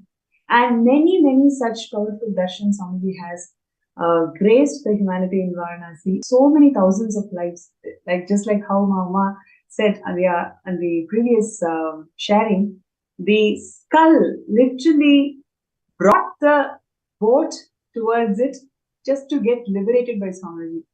So like this, there are so many beings out there in Varanasi just waiting to get liberated through this Kashi Sabhayapita and all the activities that Swamiji has inspired the entire sovereign order to conduct. And today we are going to be having next powerful sharing from a couple who are ordained to be part of the Kashi Sabhayapita and the vision, the grand vision that Swamiji has given for the Kashi Sabhayapita to serve the humanity. So it's my pleasure to welcome Ma and Shri Avimukta to this segment today. And before we begin the sharing, I just would like to share back in 2015 itself, Mani Ayya, so that was his old name, he was blessed with the spiritual name Avimukta. As we all know, Varanasi is the Avimukta Kshetra. So, and then over down the lane, memory trip down the lane, 2021, he receives the Guruvat that he's here. His purpose of his life is to be part of this greatest revival of Kashi Sabhayapita. So it's such a profound, how Swamiji literally grooms each and every being and takes them, raises them to execute the whole vision and mission of Kailasa. So with no further delay, I would like to really listen from Sri Avimukta Ayya. How did it feel for you? Just looking back at all the beautiful memories that Swamiji has given you over the years, training you and grooming you to where you are today. Yeah, Nithyananda, thank you. Nithyananda. Thanks so much, Swamiji. Thanks so much.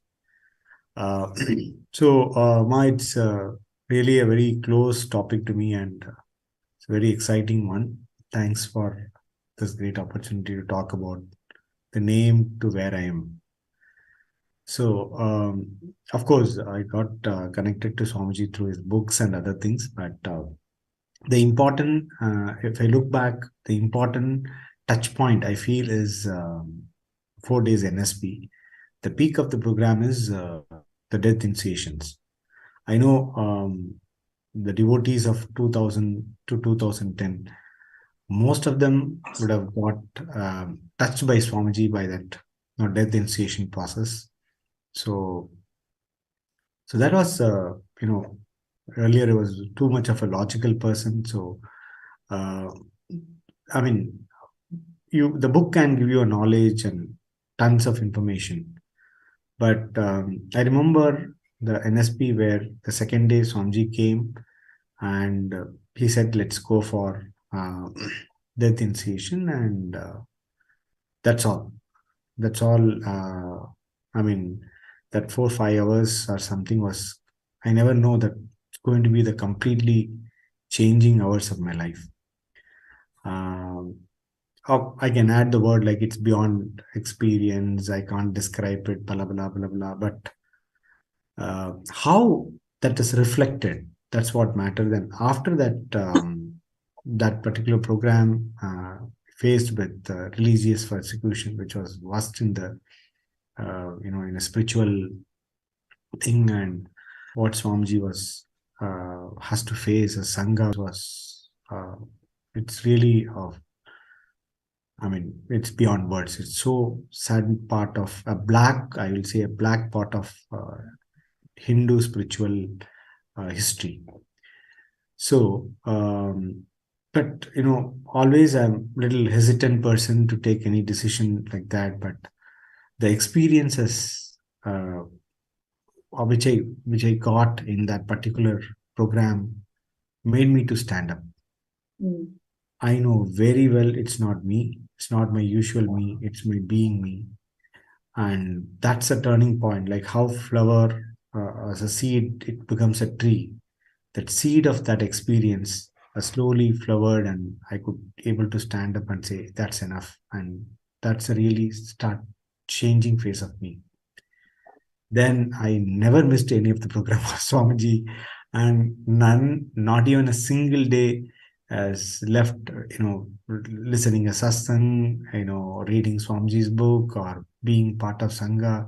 From that event onwards, Swamiji become absolutely a part of me, in all breath of me. So that experience, the death experience, was one of the starting point, I can say.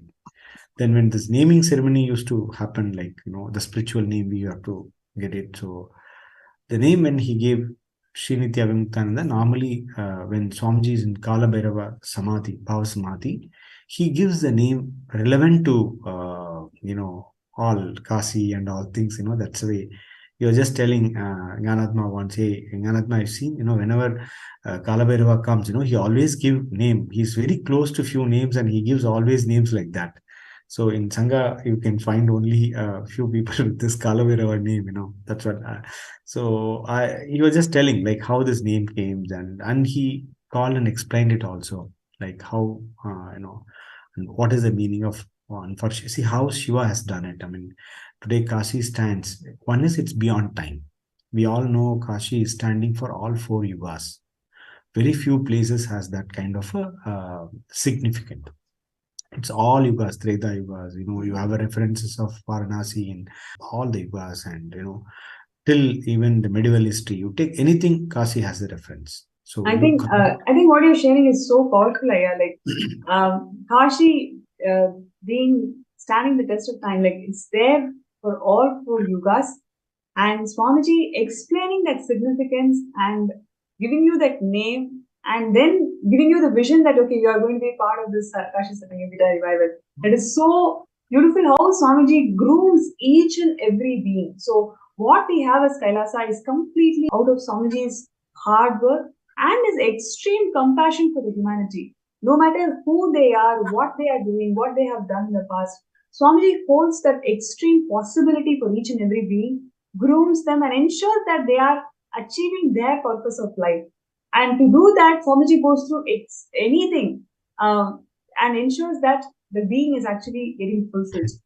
And also would like to see all the viewers, if you are part of any of these inner awakenings from Varanasi, you can post your timeless memory with Swamiji, with incarnation in Varanasi, and also anything that you know about Kashi, please feel free to post them in the group, MPSN group, that's actually getting projected in the chat. Yes, Aya. So coming back to your journey with Swamiji, from receiving the spiritual name and then becoming an Adinavasi, deciding that, okay, yes, this is what you want to do in your life. How did that shift happen, and what made you to experience that shift? Yeah. So after this name, the real breakthrough, I'll say, it happened in Varanasi, is an inner awakening. Few of the inner awakening, I was a volunteer, and so I just wanted to take a couple of incidents to share. Like once I said, like, it's beyond time. So one of the inner awakening, what Swamiji, as usual trip, he picked up all the participants in the boat. We went to, Ganga, and from Ganga, we used to see that Manikarnika Ghat. So, so it was around, morning around 10 o'clock, the boat left, and I was in one of the boat as a volunteer managing all the logistics of the participant. So then we parked. We got a very nice parking before Manikarnika Ghat, and we were monitoring it. So as usually, Swamiji started with light command that you see, this is the way you all decked up well, and you think life is great. Just see how this is where your life is going to end, and in a very, very fun way. Understand all the big truth. Big, you call it as Mahavakya, Aptavakya of Upanishad or something.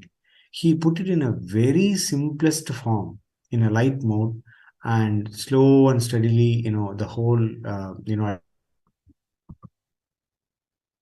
master was settling 8 months around in India. So it was around, 50 plus Celsius, and we are watching burning bodies. None of us never felt that heat, and slowly we start losing the conscious of time. And it's a beautiful silence is getting, first he talks something to make our mind rest down. And once the silence crept in, slowly whatever he seated, and it becomes an experience for us. And after 11, 12, we don't know what time, maybe around 5 o'clock, somebody came and say, just you all vacate the place, something like that. That's the time we understood that it's around 6 hours.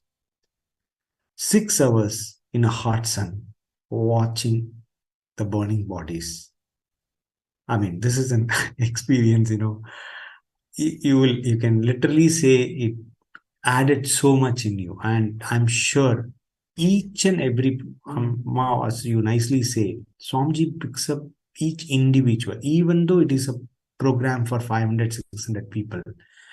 Each and every person is separately handled. Every soul, every being there is separately handled. What that being needed is exactly executed in the program. That's a greatness of Swamiji's any program. That too, when it's happening in Varanasi, in each and every city, Swamiji shows a different dimension. Tiruvannamalai is some dimension, and Himalaya is a certain dimension. In Varanasi, it is Kalabhairava dimension. As Ma nicely put it, it's a very compassionate mother and precious father. So he really cuts off what has to be cut off. So in that, Manikarnika Ghat Darshan, it was typically, for me, individually, I can call it. And when you are beyond time, this death and other things are completely doesn't matter. I can now verbally, coin this word and say, but experientially, it got seated there. Then when I came, before when I entered into that program as a volunteer, he called and he said, he preciously gave me the instruction that what temple, what is the meaning of Avimukta Kshetra, and how Adi Shankara's guru has installed that yantra. See, Kasi is not, it's a city, it's an yantra. If you know, around 108 important Shakti Pitas are there, and 54 Pingala, 54 Itakala, and all are temples as an yantra. So his city itself is an yantra. So Swamiji followed beautifully which temple to go, how to start with, how there are some circulation you have to do before doing the program. So he does all, and he explained very scientifically. So for me, it's really a food for my thought, food for my brain, that how this Kashi as a city, we look as a city, but it's a body, it's an Indra, and how as an energy things it works. So, and he said how Avimukta Kshetra, today, who can be, after all this meta stuff, all this attack, he is only person we could be able to see in the earth is, he is unfortunately standing for Hinduism. He, in each and every inner awakening happening at Varanasi, you can easily find out how he talks about the revival of Hinduism. I got touched. See, logically or mentally, I got touched by the way in which he explained it. Like, let it be the university. In Varanasi, when he was there, entire city used to come and see. Entire Mandaleshwars and all people come and just see. The kind of a respect they hold for Swamiji. The kind of a respect the whole city, the whole Hinduism hold for it.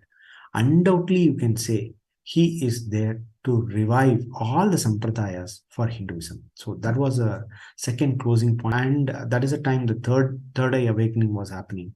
That was individually something amazing. So this one is this Manikarnika Ghat experience. The second experience, okay, first day we understand about theoretically what is death and other thing. The trauma was happened, the earthquake was happened. So whole city was in 6.5 hectare scale. So in second day program, when we found that whole hall and everything was shaking, we all went out, right? As a precautionary measures, we were supposed to run out and be in the open space and all.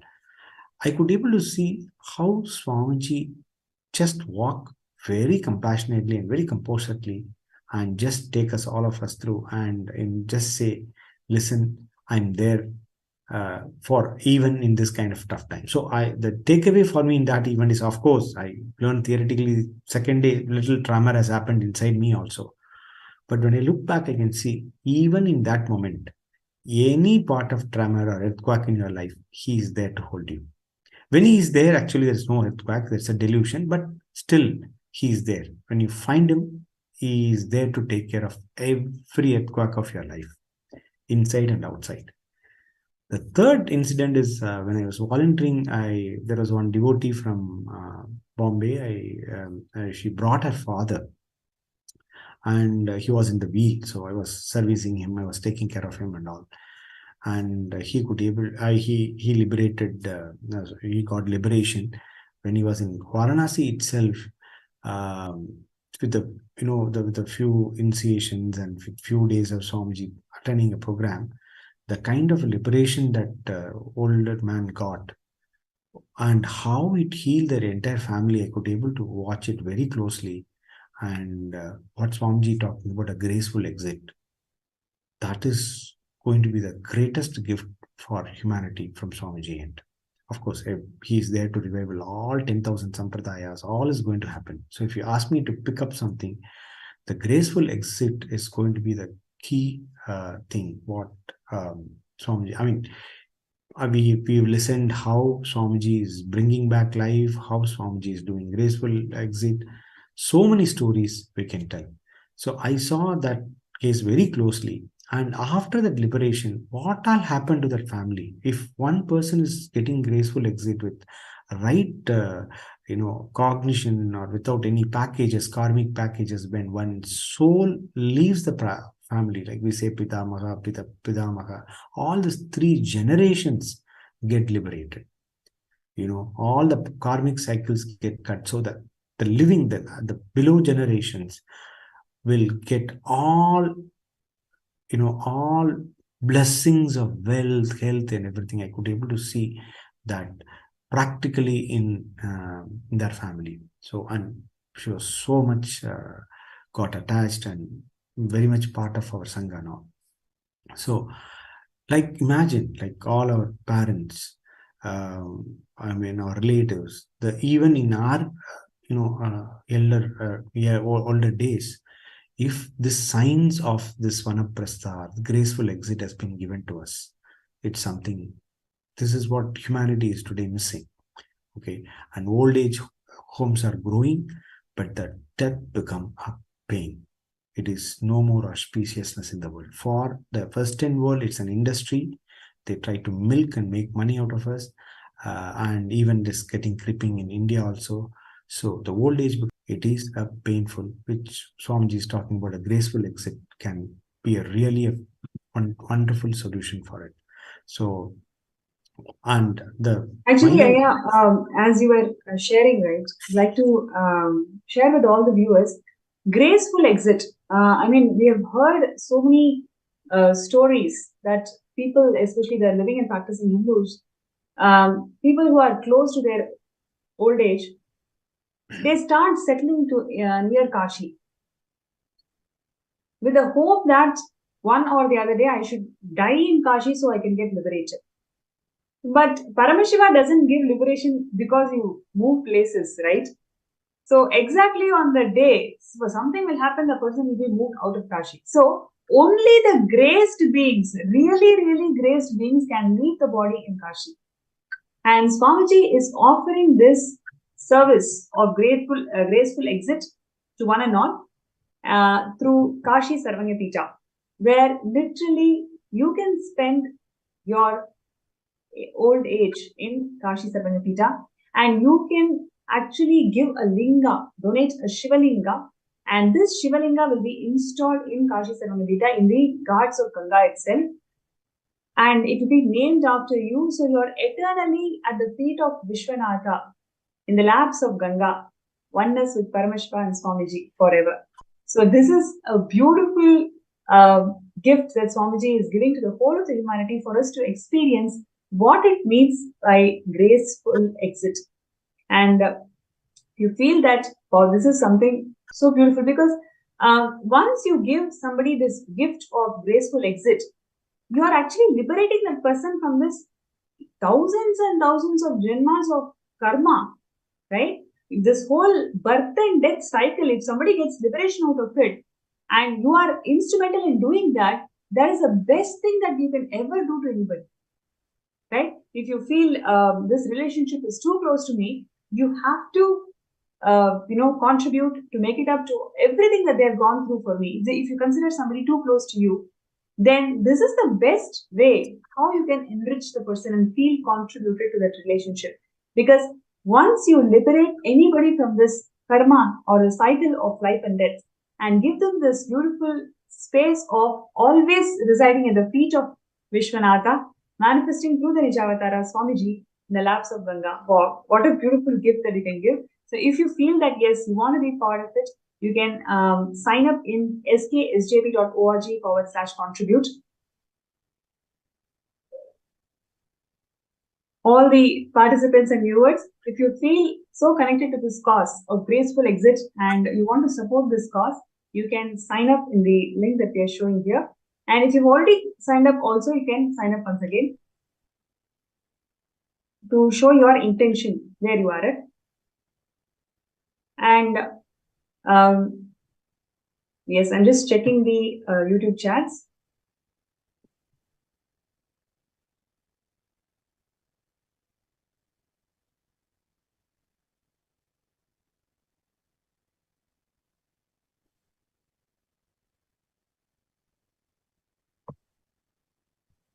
Yes, so many of you are listening to this sharings and feeling so happy. Thank you so much for your participation. And we have many more powerful sharings.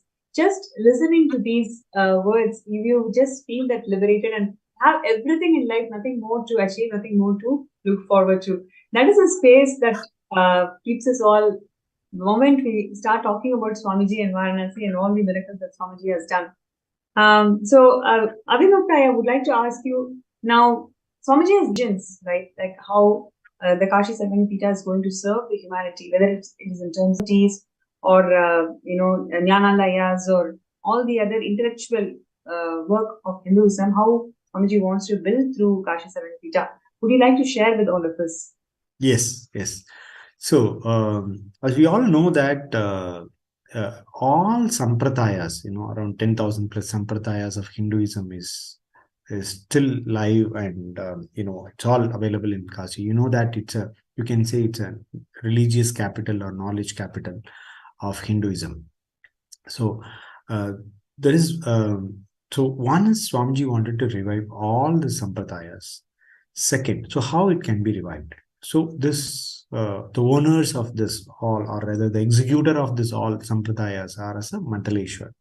So if it is taking a sannyas sampradaya, or you take any other specific sect, all are so reviving this existing organizations and Mandaleshwar.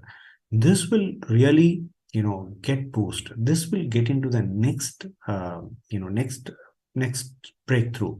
So this is one action, and Swamiji is already a part of many Mandaleshwar there. You all know that. So already the revival is happening on that front. Number one. Number two is the universities. Today, you all know, I'm sure most of you might be knowing about it. We are having one of the biggest online library, and we are one of the very big online universities also. So anything on Hinduism, we have few 10,000 hours of content, and the classes and the materials we have is something momentous. So on Nithyananda Hindu University carries Jnanalaya part. It has a library in it, and Swamiji still being part in many Mandaleshwar, trying to revive all this kind of this thing. The graceful part, Ma, when you were saying like what is graceful exit, all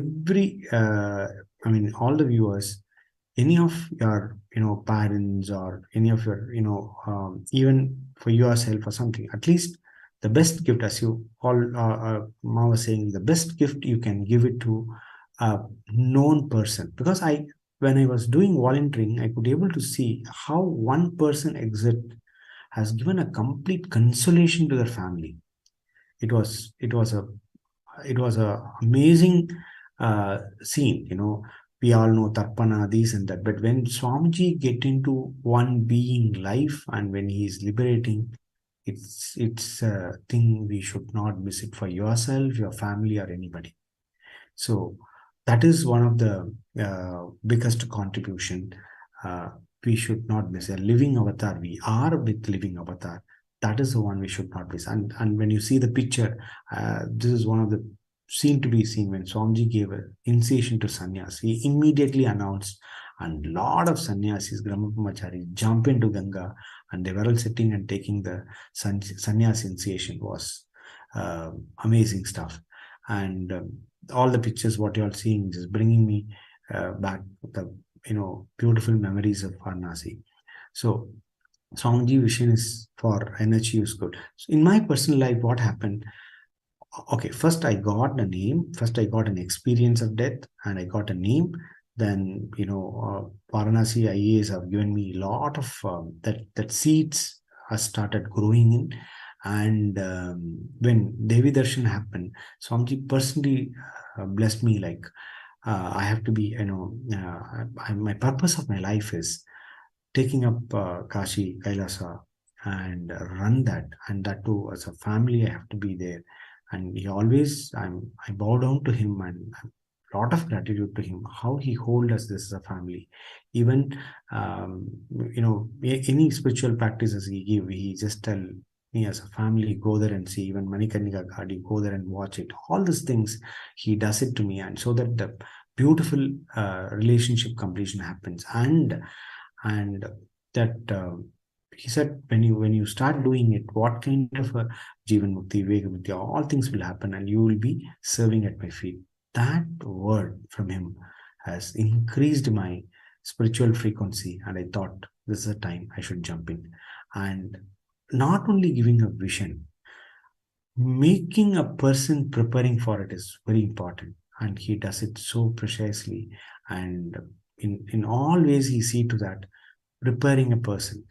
I mean, he's giving training last couple of years. I sit with him, and with his guidances, we are getting prepared for, running this kind of vision. So Swamiji, for me, he is a form of this revival mission. He's here to revive the entire Hinduism, and I'm really, really great to be part of. And once again, I don't know how many times, how many ways I can just thank him. Being part in this whole mission itself is a greatest gift I can think of in my life. So I'm in an incubation of training with them. So that's the way I can conclude. So much thanks. Thank you, Swamiji. That's such a beautiful sharing, what you had shared with all of us. You can see literally how Swamiji handholds each being to this path, and the grand vision that Swamiji has got for Kashi Sarvangapita is truly empowering. I request all the viewers out there, you can show your support, you can show your intention to be part of revival of these ancient enlightenment ecosystems by signing up yourself as sksjp.org/contribute. And you may also show your support listening to these amazing sharings of Swamiji being in Kashi and how he has revived this ancient enlightenment ecosystem by making Hindus realize the real purpose of life, right? By giving these experiences, whether it is a 4-day NSP program or a inner awakening, where Swamiji initiates all of us into death, or the project of graceful exit, that is something which we cannot even comprehend. So every single initiative that Swamiji has done towards this Kashi Sarvangapita revival is something extraordinary. So all we can do is feel, experience, and support this initiative by being part of Sarvangapita. And next we also have Ma Avimuktananda, and today being the Kalyana Sundhara Murthi Bhava Samadhi Darshan, where we are all going to experience the complete feeling in the oneness, completion in oneness in the relationships. Today being the wedding anniversary, I would like to really wish you all and wish you both. And wanted to hear from Avimukta, how do you feel being part of the ecosystem? Did you ever imagine in your life that you're going to take up this huge work of being part of Kashi Sarvangapita revival? and how Swamiji has taken you from where you are to where you are today. Sorry, we are not able to hear you, Ma. Thank you. Thank you, Ma. Thank you, Swamiji, for giving this opportunity to express what I feel about the whole thing. It's such a wonderful journey, actually. I really never imagined that I would be here and I would be doing these things. I remember when Shri Mukta was volunteering in Varanasi, we were called, we just joined him during the last few days. And Swamiji was so compassionate. We were not even a volunteer actually in the program, me and my son. When the program was happening, he just called us inside and, he made us a part of the initiations. So he was like, I'm so compassionate. It was like, it was an inner awakening program where outsiders were not allowed. But he was so compassionate. He just called us inside and he gave us the initiations also. So that is the deep compassion of Swamiji. And he also told Shri Mukta that as a family, you go and sit at Manikarnika Ghat for some time. So together, all three of us, me, my son, Gangadhara, who is now a part of the temple, he's heading the temple now. He's been a Gurukul student for the last 9 years, and now he's managing the temple. So Swamiji has brought him up. And all three of us, we went and sat and spent some time at Manikarnika Ghat. So that experience, of watching the body is burning, actually it was a different experience. Actually, there was no fear or no kind of there was no emotion. Actually, I would say we were sitting there for hours together, just watching, nothing, no expression. We were not even talking to each other. Actually, I could see that even my son got so involved into it, and he was also going through his own experiences. He was just a young boy of 11 years old, but so much of maturity it brought into all of us, like, with respect to relationships. So much of completion happened. We keep fighting for small things, or having arguments as a couple. I'm saying many people would be facing this. We have so many reasons to fight and argue, but finally when we see this whole Kanika Ghat, where we see that yes, this is the truth of life, what happens, see here, what do we take what do we take and go? We don't take anything, right? We just go away that way. So these things brought in so much of maturity, and I would say it is more of uh, a kind of restfulness, what it brought inside us, that a lot of completion happened with respect to relationships, between us as well as a couple, as well as between every other relationship that we have in our lives. So much of completion happened, and it really also helped me to hold myself in the right context when I lost my twin sister to cancer. And the whole, I'm sure I would not have, taken it the way, like in a matured way, if it would not have been for Swamiji. I now realize that probably he would have given this experience for some reason as well, because when she left the body, it was so sudden, and it was like she was just 37 years old at that time when she left the body, and she was my twin, so I could resonate with her so much. Like we both were mirror images of each other. So I would definitely not have gotten through that loss of my sibling if I didn't have the right cognition. With Swamiji really instilled into me, it could be because of that incident of watching the dead bodies at Manikarnika Ghat, sitting there and just watching, and that really brought that stillness in me, that I could take each and every when my sister's body was brought in for the last rites and other things, every incident, I was seeing my parents, they were kind of really collapsing, and I was I could hold all of them in a properly, without getting emotional, and giving them the right support. Being in that space of Paramashanta, I would say that yes, with high maturity. I could see that I was handling it maturely, rather than just sitting and crying or creating a scene or something. But it was only because of Swamiji, I think, that I could handle it that way. So this really helped me to understand this death experience in a more deeper way, and not feeling that fear of death as such, that I'm losing my loved one. That when we lose our loved one, we get so much into depression. I've seen so many people, they never come out of it. But this experience really gave me that cognition that no, Swamiji has liberated her, and it is not the end. Like, thou shall not die. That's what Swamiji says. So it was beautifully. I could experience it actually, and it helped me sail through the whole incident in a very matured manner, and this gave a lot of strength to me to handle my relationships in a different and matured way, so that I don't keep on throwing tantrums on things and on the way people react and whatever. So many people face so many relationship issues generally. So I'm in a position to look through and take matured decisions and have matured conversations. Swamiji really helped me in understanding these things.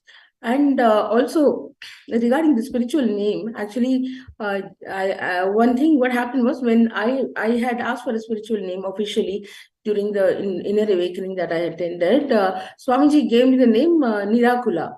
I could not relate with it. I was like, okay, he is Avimukta, how can I be Nirakula? I was not able to relate. So I just kept quiet. I didn't say anything. Okay, Swamiji has given the name, so I can't do anything. So I just kept quiet. I didn't say anything. And after after 1 or 2 years, when we were actually organizing a third eye initiation program for school children in Bombay, that time Swamiji online, when he saw me, he just called me by my legal name, and he said, "Okay, I'm not giving a proper spiritual name. From today, you are Mahavimukta." That is a moment I really felt aligned to what Sri Avimukta wanted. He wanted to be a part of the mission. I wanted to be with him as a part, as a family, like in the mission. So that is when I could realize I am also aligning to that purpose.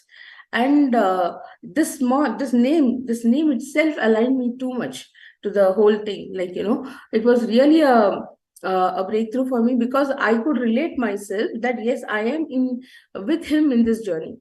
So it aligned me beautifully, and I could also support him in the decision of becoming an Adinavasi and be here as a family, and be a part of the Kashi Sarvagapita. And it's been a beautiful journey. And the amount of training and the kind of training that we're getting, all this is aligning us beautifully. And we really thank Swamiji for giving us this training and making us a part of his family. So thank you so much. That's all I want to share. Thank you.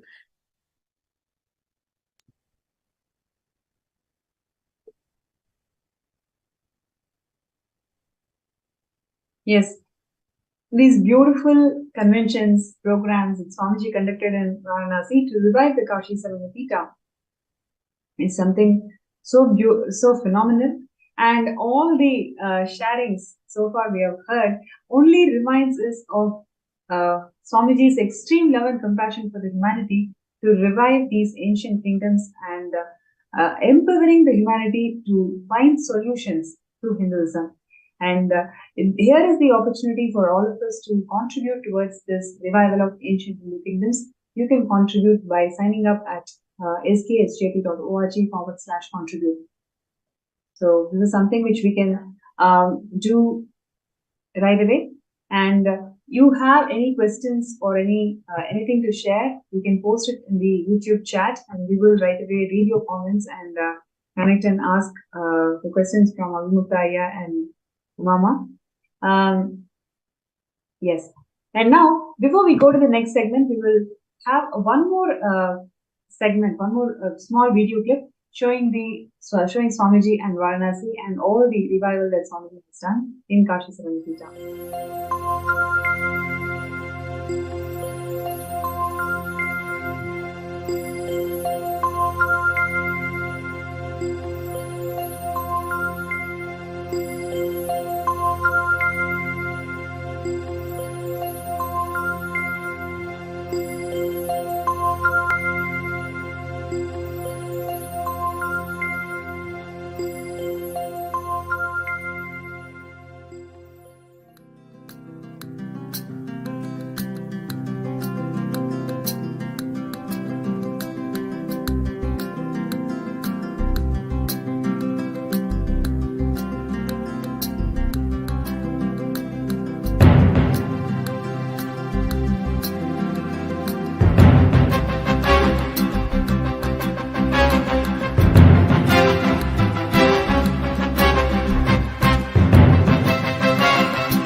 भास्वरं भवाब्धितारकं परं नीलकण्ठवीप्सितार्थदायकं त्रिलोचनं कालकालमम्बुजाक्षमक्षशूलमक्षरं काशिकापुराधिनाथकालभैरवं भजे।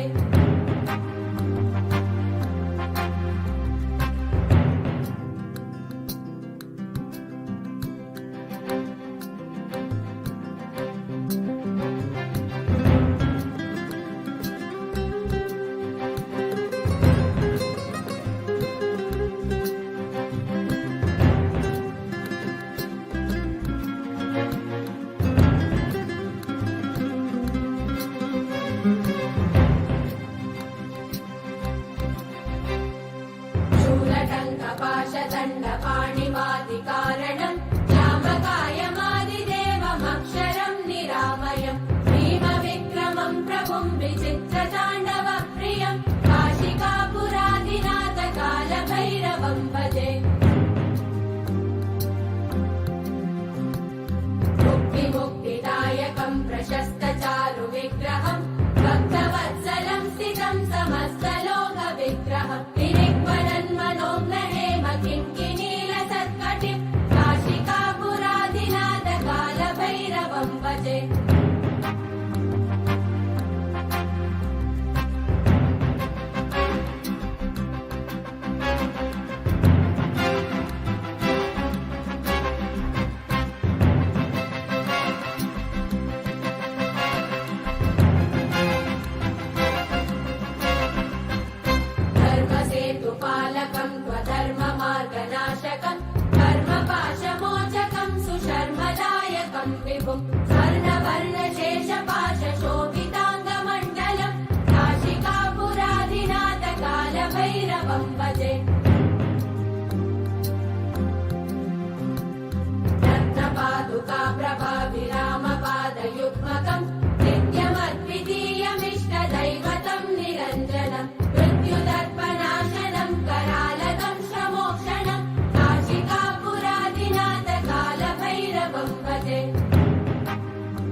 So all the participants here, whoever is listening to this beautiful segment today, I'm going to share with all of you once again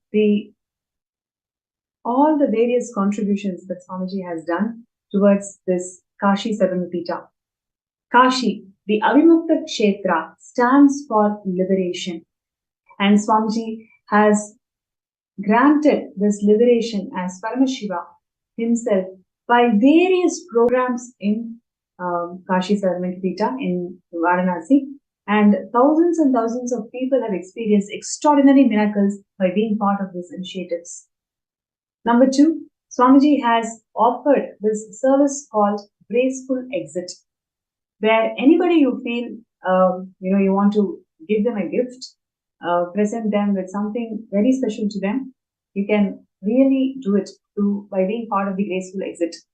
So what happens in Graceful Exit is, on the name of you or your family members, a Shivalinga will be dedicated and that will be installed on the ghats of Ganga itself.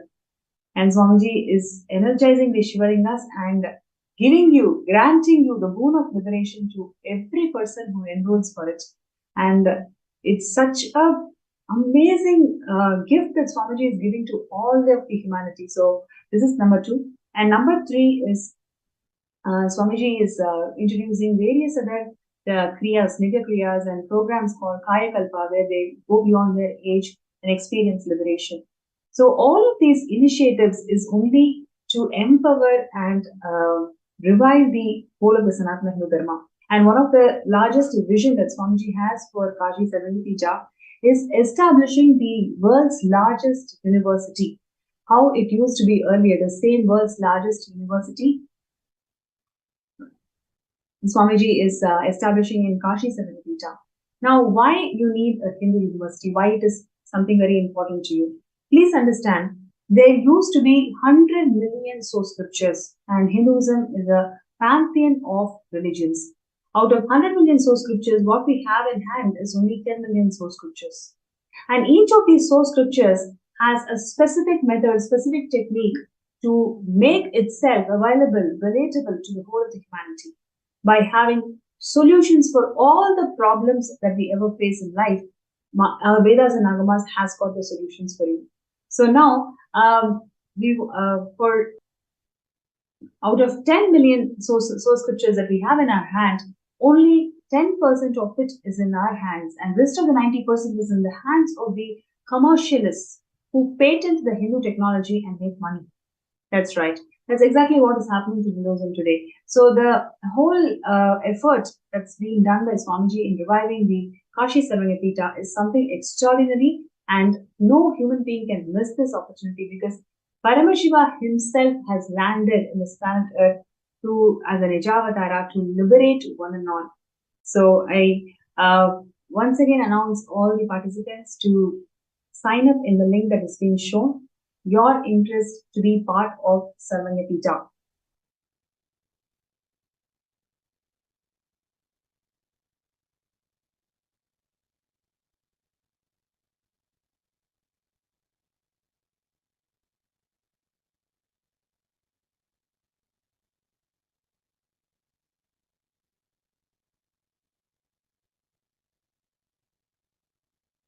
Yes, you can see all those beautiful memories of Swamiji sharing the signs of liberation to one and all in Varanasi.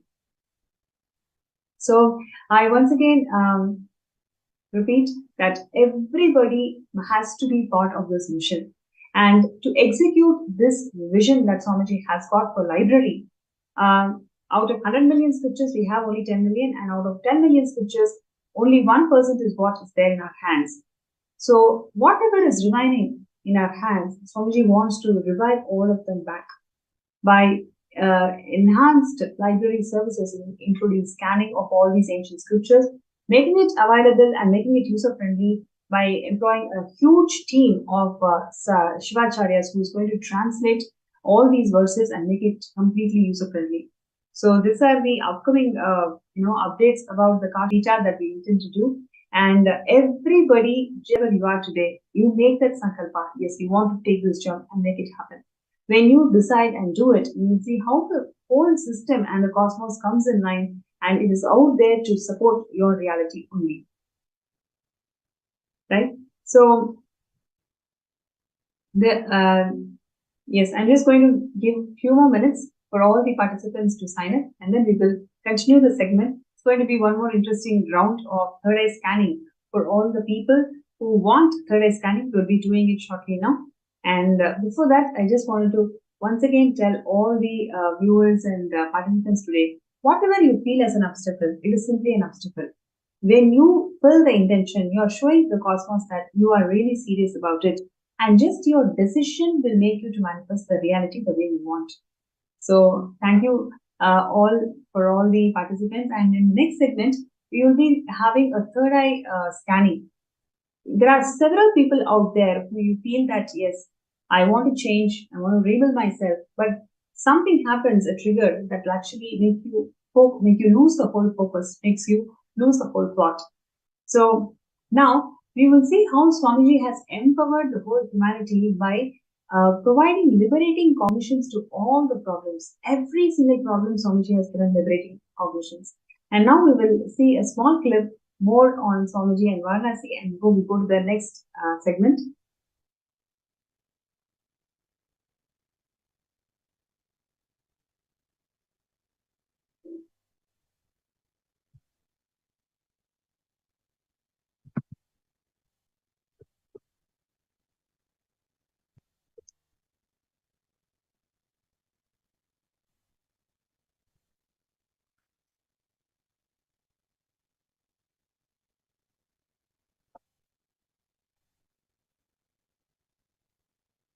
Yes, I request all the participants to post your interest.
हर हर गंगे हर हर गंगे हर हर गंगे हर हर गंगे गंगा आयाम हे नटराजा हे नित्यानंदा हर हर हर हर गंगे हे नटराजा हे नित्यानंदा हर हर हर हर गंगे हे नटराजा हे नित्यानंदा हर हर हर हर गंगे हे नटराजा हे नित्यानंदा हर हर हर हर गंगे हर हर गंगे हर हर गंगे हर हर गंगे हर हर गंगे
शङ्करा शिव शङ्करा शिव शङ्कर शङ्कर नित्या शङ्करा शिव शङ्करा शिव शङ्कर शङ्कर नित्या शङ्करा शिव शङ्करा शिव शङ्कर शङ्कर नित्या शङ्करा शिव शङ्करा शिव शङ्कर शङ्कर नित्या शङ्करा शिव शङ्करा शिव शङ्कर शङ्कर नित्या शङ्करा शिव शङ्करा शिव शङ्कर शङ्कर नित्या शङ्करा शिव शङ्करा शिव शङ्कर शङ्कर नित्या शङ्करा शिव शङ्करा शिव शङ्कर शङ्कर नित्या हर हर गङ्गे हर हर गङ्गे हर हर गङ्गे हर हर गङ्गे हर हर गङ्गे हर हर गङ्गे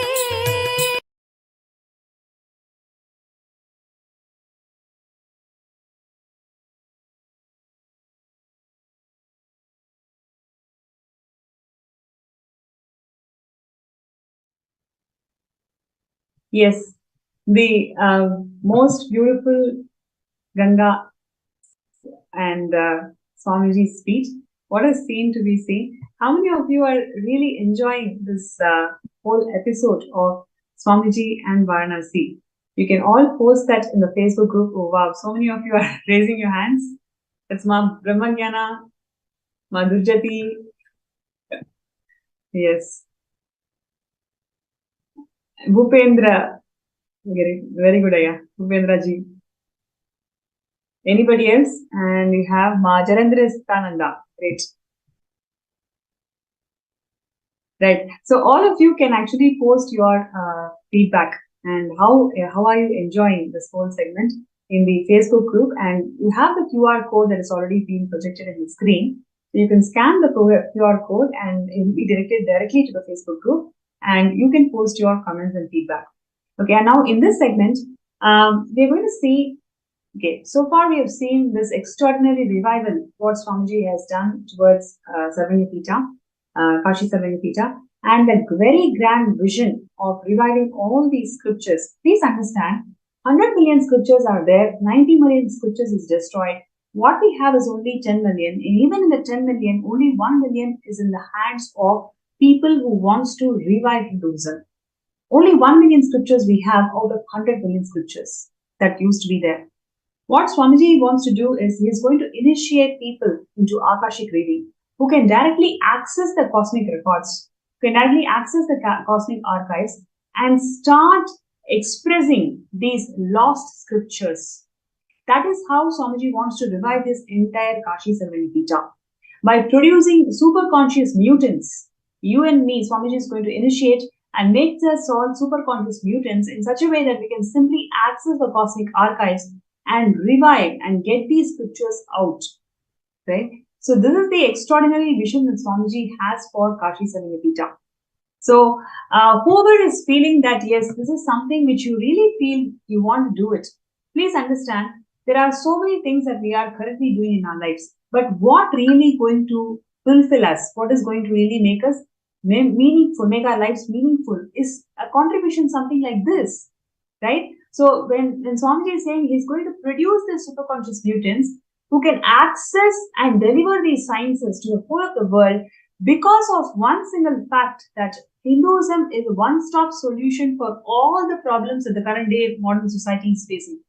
Whether it is health problems, education, social justice, jurisprudence, whatever may be the problem or the impact of the problem that it has on the society, Hinduism has a one-stop solution. It is really the one-stop solution that humanity can ever think about. And Swamiji is reviving the whole Kailasa to make it more user-friendly, make it more available for the whole humanity. So we have a beautiful planet for the next generation. And you deciding to be part of the Sarvanyapita, it will simply raise your consciousness to Paramashivam and be the channel where he can express. So whatever is stopping you from becoming Sarvanyapita, you may be having an intention, but for some reason you're not able to manifest wealth. You may be having the intention, but for some reason you're not able to get over your insecurity. Whatever position you are in, you can actually sign up and start your journey. You can once again restart your journey. And now being the Uttarayana, It's a beautiful day for you to decide to rebuild your future. So I request all the participants to scan the QR code, take a look at the form, and you can fill your questions. You can fill your blessings requests, whatever you want to fill, you can do it. And from there, we can start the journey of being part of Kailasa's ecosystems.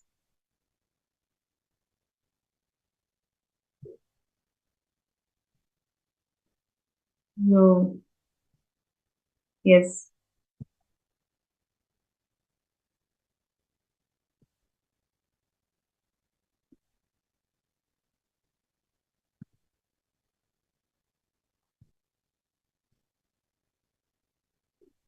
You can see here Ma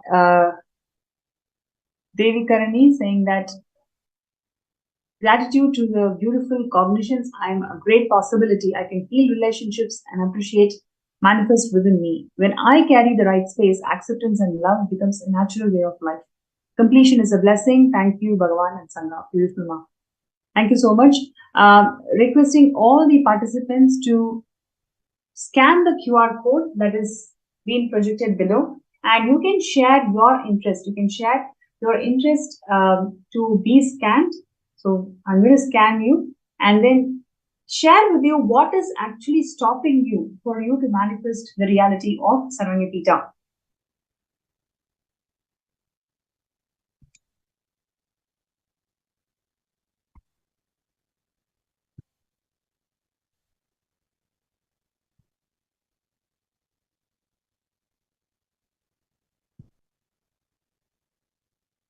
Requesting all the participants to scan the QR code, and you will be directed to the Facebook group automatically.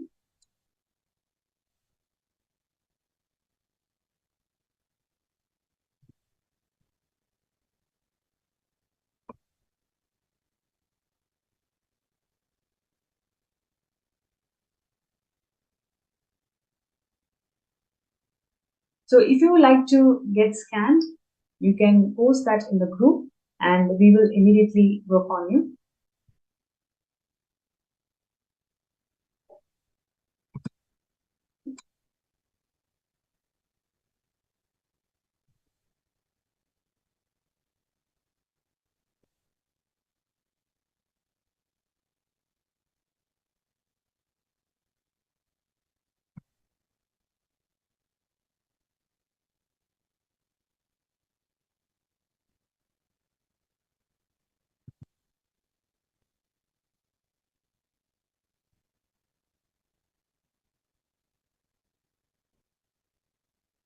So many of you are joining today's session and getting ready for the most rated Darshan.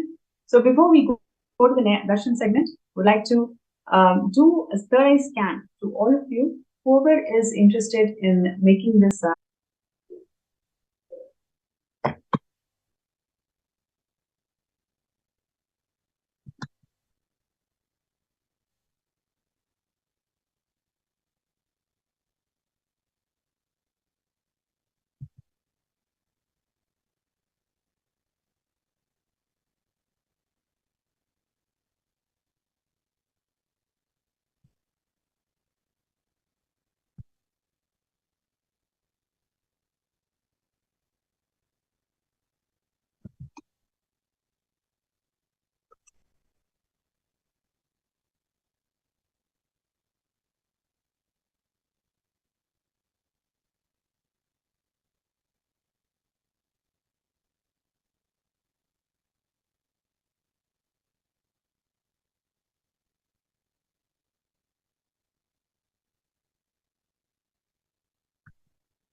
Yes.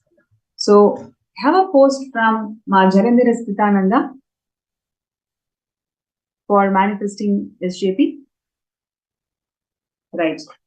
So, I'm going to scan Ma Jarandhara Sthitananda, and Ma Jarandhara Sthitananda, we can communicate. As I'm scanning, you can start writing, you can start typing whatever you are able to connect, whatever you are able to relate.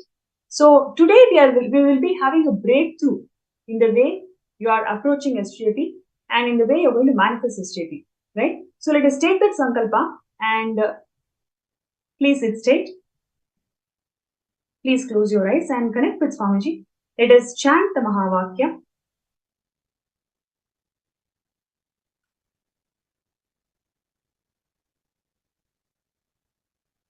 Om Nithyananda Paramashivam. Om Nithyananda Paramashivam. Om Nithyananda Paramashivam.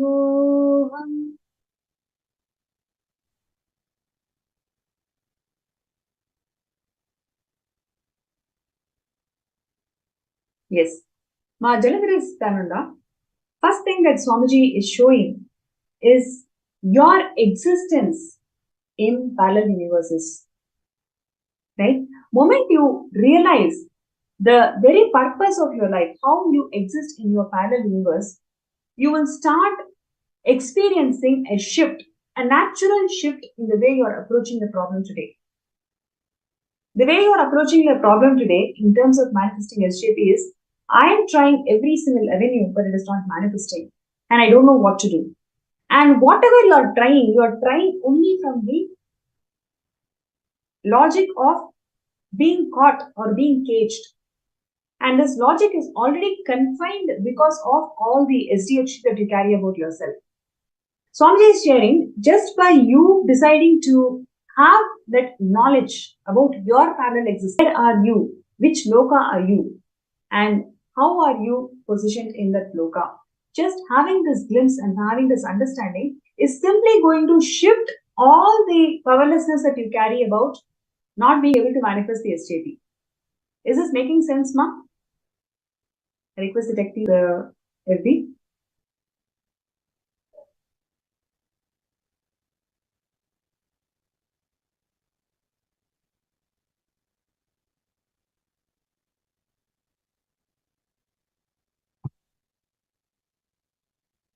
Yes, can we check the FD? Ma Jalandhara Sthitananda, is that making sense to you?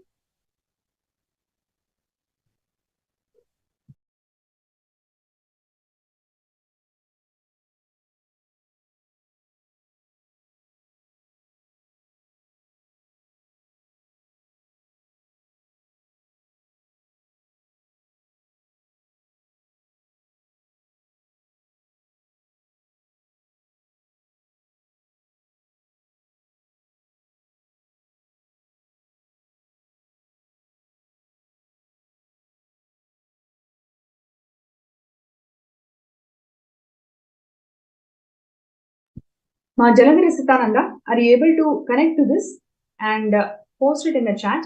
And now we will actually go through the space of you experiencing a parallel universe existence, right? So I request you to please sit straight and chant Mahavakya loudly 11 times, right? And in the 11th time, you connect to Swamiji, right? You are already initiated into this power of Yogini Siddhanam. So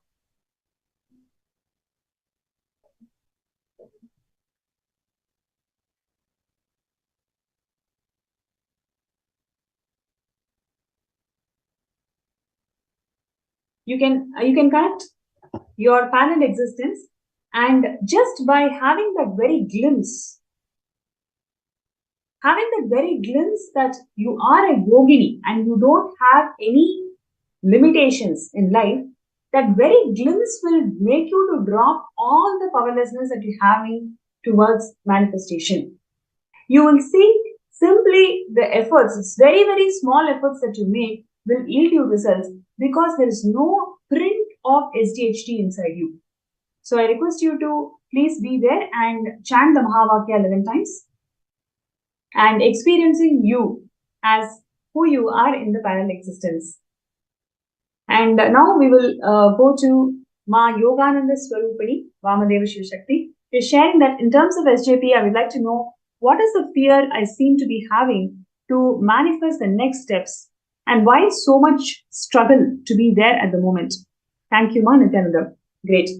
So I'm going to scan you and I request you to please be seated with your head, neck and spine in the straight line. And let us chant the Mahavakya. Om Nithyananda Paramashivam. Om Nithyananda Paramashivam. Om Nithyananda Paramashivam.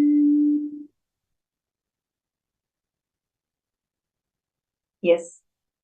Ma Yogananda Swarupini, what Swamiji is showing is your ideas and the cognitions you carry about your mother, that she will not give you what you want. Are you deciding today to burn that pattern ferociously? That is the question I want to pose you today. Yes, you have completed this particular thing multiple times and it did not leave you. I'm able to see that. But I'm asking you a question. Are you ready to burn it ferociously today? Just by your cognition, life will give you what I want. I am going to manifest what I want in life and take a decision today. The whole SJP is already there with you. Right? The whole of the SJP, whatever money you need to manifest, it's already there with you. But because you carry this idea that life will not give me what I want, so you are starting to strategize for life. Okay, I will show life that I'm doing this effort. I will start showing life that I'm doing this effort, so life will give me something. You are right. You are actually bargaining with life right now. Just burn this idea, burn this incompletion with the mother and decide that you are going to contribute. No matter how others are empowering you or not, you are deciding to make this happen. Right? So, Ma Yogananda Swarupini, just your decision. Don't even casually entertain, oh, it's just, small few minutes. I was just lying here. No. Bring integrity in every single decision that you are making towards relationship and heal the whole relationships. Right? So, I request you to take few minutes and cognize, internalize, and ferociously declare today that you are going to drop all the powerlessness, anger that you carry with your mother, that she never gave you what you wanted in life.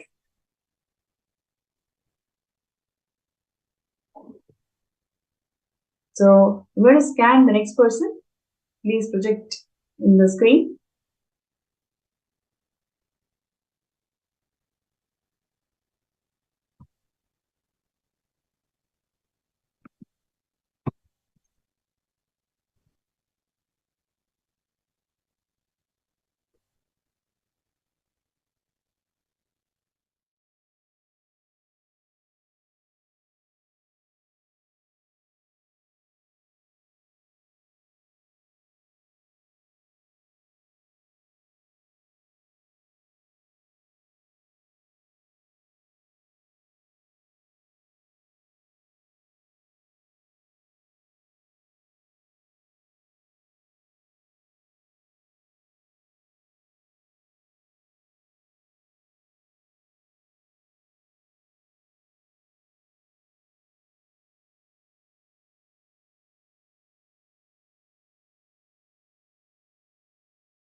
Yes.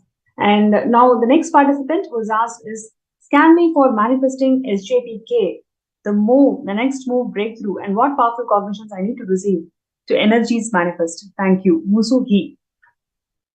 Now, Musuhi, let us sit in the straight line with your head, neck, and spine in the straight line. And I'm going to chant the Mahavakya and entangle.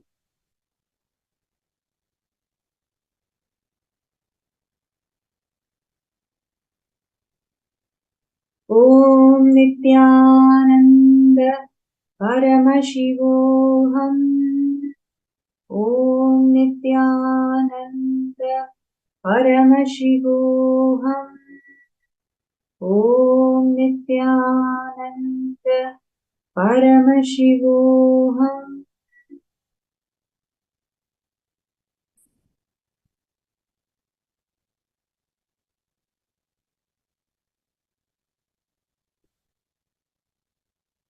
Yes. Ma Musuhi, one thing that Swamiji showed very clearly is the next step that you need to take, right? So far you penned down everything that you have done. I think you have taken steps around 5 to 6 things that you're constantly working on. So you penned down all of that. Okay. Now you will see you just need to start enriching 21 people for yoga session. Chinese Sangha will be conducting yoga session, I believe. So you can start enriching 21 people for the yoga session. As soon as you manifest this 21st person, you will see a new avenue will start opening up for you towards SJP. Right? So you just need to do it intensely. Next 2 days, 2 to 3 days you take. Within 3 days, manifest 21 people for the yoga session. And you will see, you will be able to move this obstacle that is there for you to manifest SJPK. Many times Swamiji has always shared, and that is how he moves in life. When some project is getting stuck, he immediately takes up some 10-15 projects at the same time. And when these things are getting moved, suddenly the obstacle which is stopping the project that will also is getting moves. So for you, just decide to enrich 21 people for yoga session in next 3 days, and you will see the obstacles that is there for manifesting the SJP will get moved by Swamiji's blessings, and you will be able to make it happen.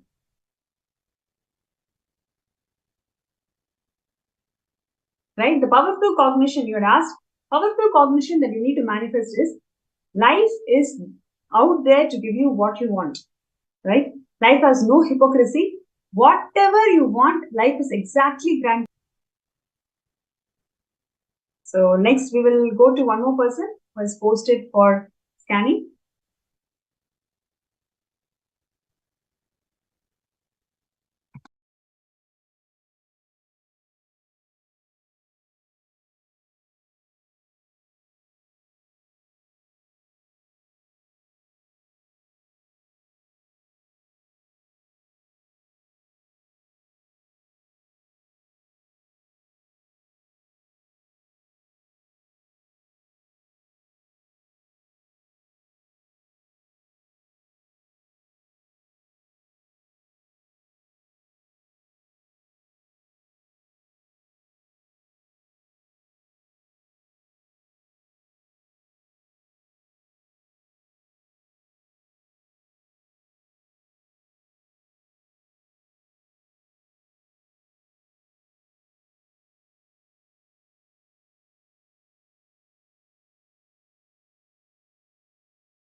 Okay. The next person who I'm going to scan is Ma Hiranmayi. Yes. Ma Hiranmayi, I'm going to scan you. So now I request you to please be seated with your head, neck, and spine in the straight line, and let's chant the Mahavakya together. Om Nithyananda Paramashivoham. Om Nithyananda Paramashivoham. Om Nithyananda Paramashivoham.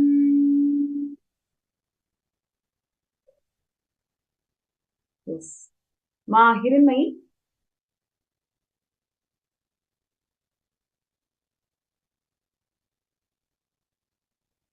one thing that Swamiji is showing me very clearly is, you used to exist, you used to live with Swamiji in Dwapara Yuga, and you were serving the avatar, and for some reason, for some delusion that you carried about him, made you to distance yourself from him. Just that distance, just that you experiencing that distance, literally made you a rock. Literally, that made you a rock. If you intensely connect with Swamiji's third eye now, you can start experiencing that feeling of rock within you. In your anahata, you can actually experiencing that heaviness of a rock. It is nothing but your delusion deciding to distance from Bhagavan. Now, just make this as your very mission. Becoming Sarvanya Pita Yajaman is you experiencing that oneness with him. Right? You experiencing that oneness with him. Now take responsibility to make that vision happen. Nothing is impossible in life. You just need to decide, yes, this is something which I want to manifest. With Swamiji's grace and blessings, you'll be able to simply manifest it. So I request you to kindly take a few minutes and do this exercise. Right. So I request all the participants, whoever is out there, today decide, let me burn all my SDHT. Let me burn everything that is stopping me from manifesting the Sarvanya Pita. Decide to contribute. Whatever you have, first let us start the journey. Many times, when we start the journey, you will see in few months or few weeks, huge breakthrough is just there, right there. So I request all the participants to sign up skshp.org/contribute.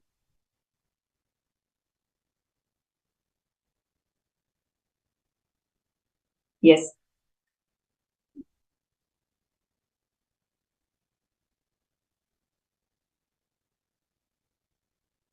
Requesting the tech team to kindly scroll down.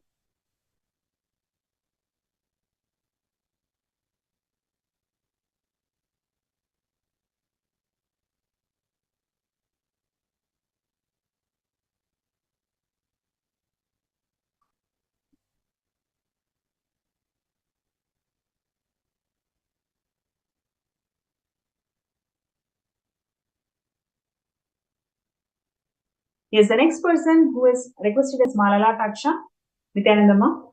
So let us chant the Mahavakya together, and I'll scan you.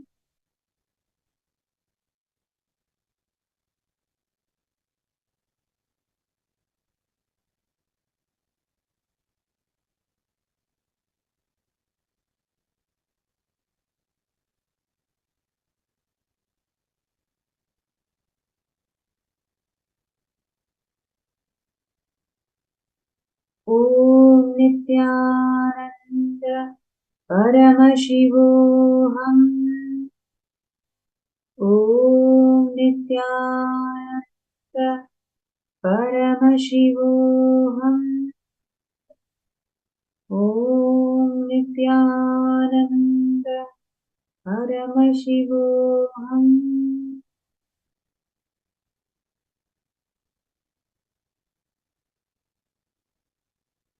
Yes. Malala Taksha, one thing that Swamiji is clearly showing is, you have everything that you need to become an SJP. Okay? Today, I'm going to share with you. Have you heard of Naga sadhus who protected Hinduism for Kashi Sarvanya Pita? When the attackers, anti-Hindu elements, attacked the Naga sadhus, about 10,800 people left their body. They were killed. But 5 sadhus, just with their extreme tyaga, they were able to revive. They were able to give this Vishwanatha to the whole world. Moment you start dropping insecurities, self-centered insecurities, you will see there exists no obstacle in the first place. You can simply do it even now if you want it. Swamiji has showered you with everything that you need to become the Sarvapita Yajman. You just need to decide when you want to do it. It's really the decision that is waiting from you to Paramashiva. Right? So this is for Malalataksha. Anybody else? Yeah. There is nobody, then we can proceed to the next part of the segment, which is Darshan preparation, the most awaited moment of the day. I request all the participants to come down and settle down. We will be having the Darshan shortly.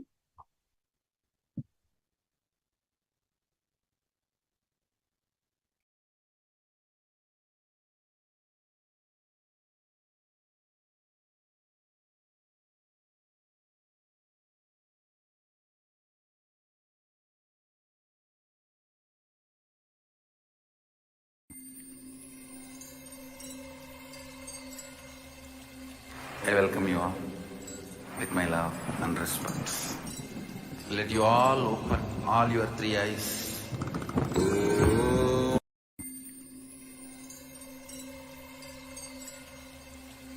I welcome you all with my love and respect. Let you all open all your three eyes.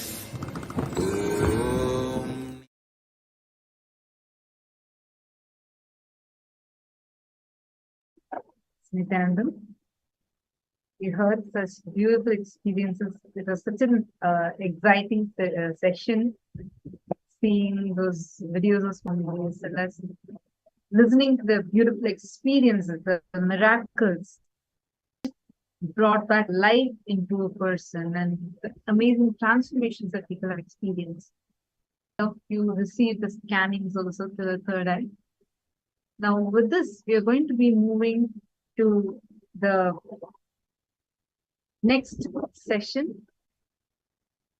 So the most awaited part of our day, which is experiencing the Bhava Samadhi Darshan.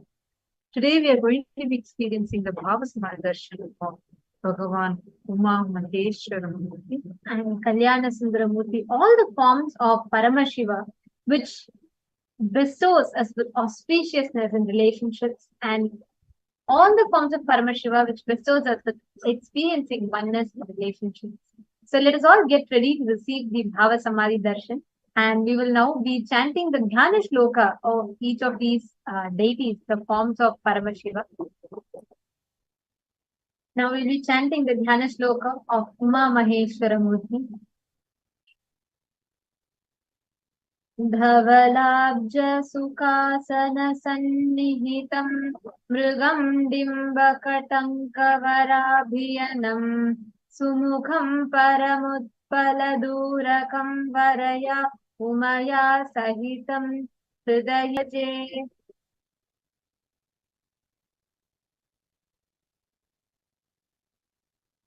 The next is the Dhyana Shloka of Sukhasana Murti.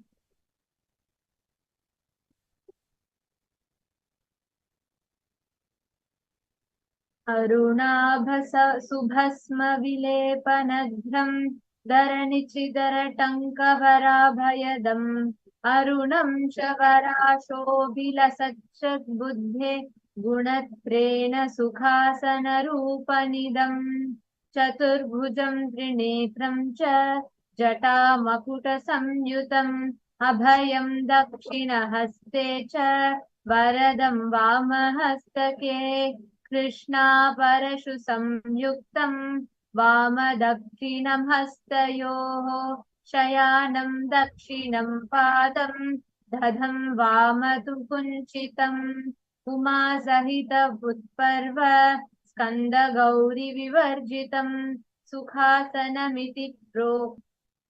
Now, in the same space, let us all get ready to receive the Bhava Samadhi Darshan of Uma Maheshwara Murti, Umesha Murti, Sukhasana Murti, the forms of Paramashiva, manifesting through the Nijavatara, the embodied form of Paramashiva.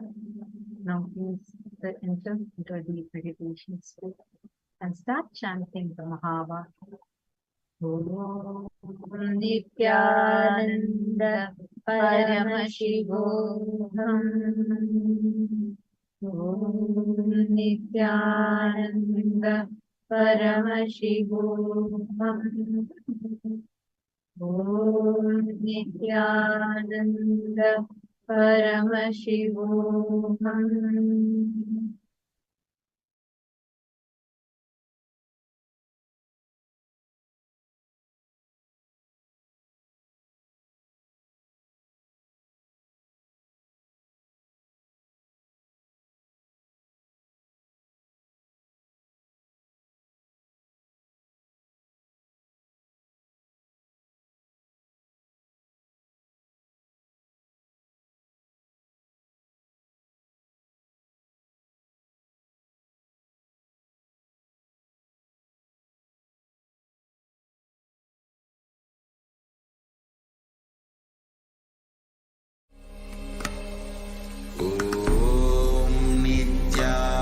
Nithyananda Paramashivam.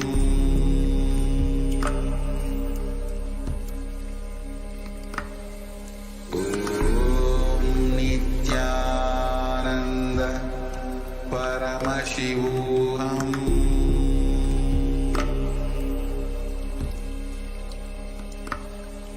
Om Nithyananda Paramashivam.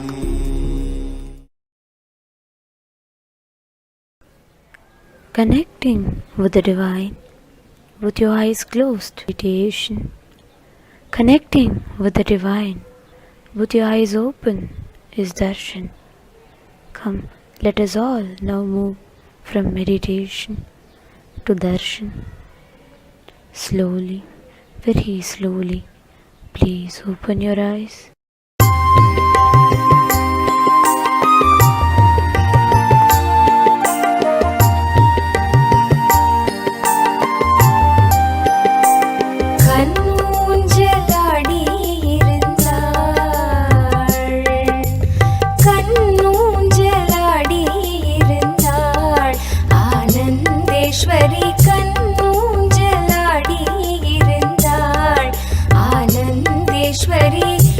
மகிழ்ந்தாள் கண்ணூஞ்சலாடி இருந்தாள் ஆனந்தேஸ்வரி மனமகிழ்ந்தாள் கண்ணூஞ்சலாடி இருந்தாள் ஆனந்தேஸ்வரி மனமகிழ்ந்தாள் கண்ணூஞ்சலாடி இருந்தாள்.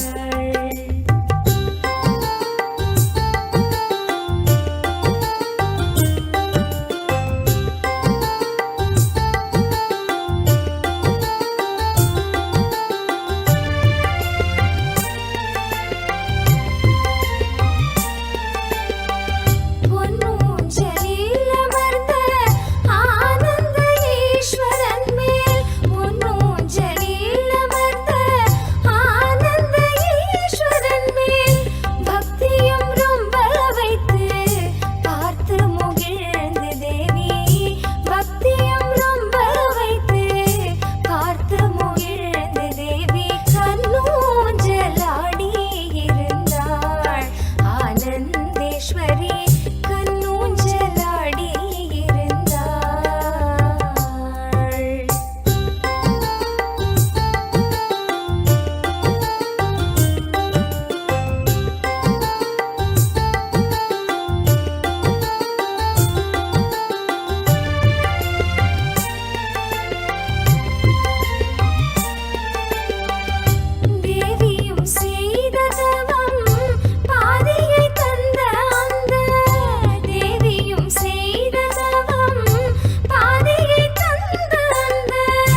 ஆனந்தேஸ்வரநாதனுடன் ஆனந்த ஊஞ்சலில் ஆடினாள். ஆனந்தேஸ்வரநாதனுடன் ஆனந்த ஊஞ்சலில் ஆடினாள். ஆனந்தேஸ்வரநாதனுடன்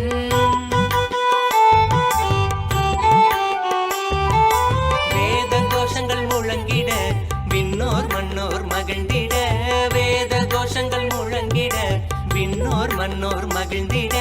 நாரதன் தும்புரு மீட்டிட நானிலம் முழுதும் ஆடிட. நாரதன் தும்புரு மீட்டிட நானிலம் முழுதும் ஆடிட. ஆனந்த ஊஞ்சலில் ஆடினாள். ஆனந்தேஸ்வரநாதனுடன் ஆனந்த ஊஞ்சலில் ஆடினாள். ஆனந்தேஸ்வரநாதனுடன்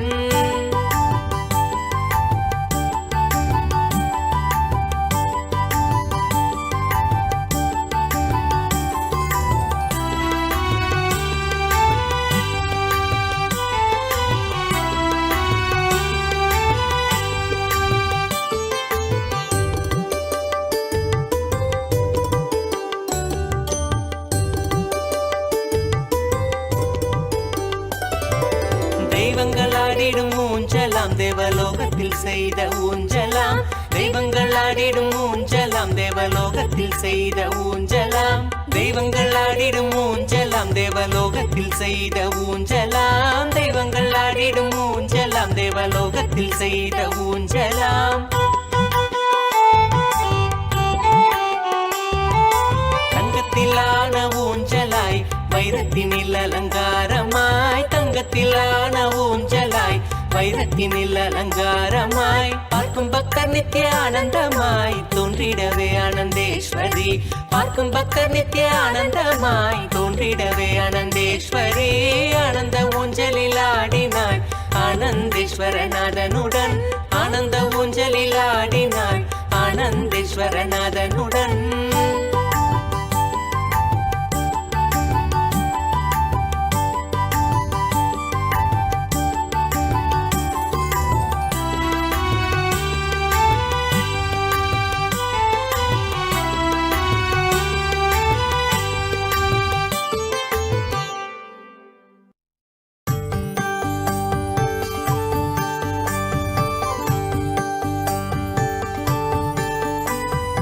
ஆனந்த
நித்யானந்த கணபதியை துதித்து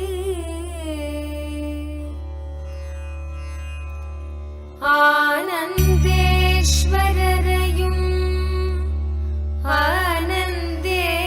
ஆனந்தேஸ்வரியையும் வர்ணித்து ஆனந்தேஸ்வரி கல்யாண வைபோகமே ஆனந்தேஸ்வரி கல்யாண வைபோகமே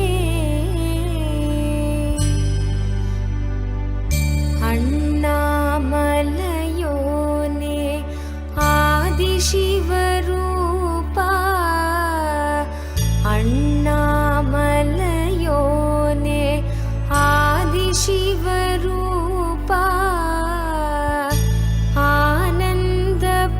ஆனந்தபுரியமர்ந்து ஞானம் தரும் சீலா ஆனந்தேஸ்வரா ஆனந்தேஸ்வரி கல்யாண வைபோகமே ஆனந்தேஸ்வரி கல்யாண வைபோகமே ஆனந்தேஸ்வரி கல்யாண வைபோகமே ஆனந்தேஸ்வரி கல்யாண வைபோகமே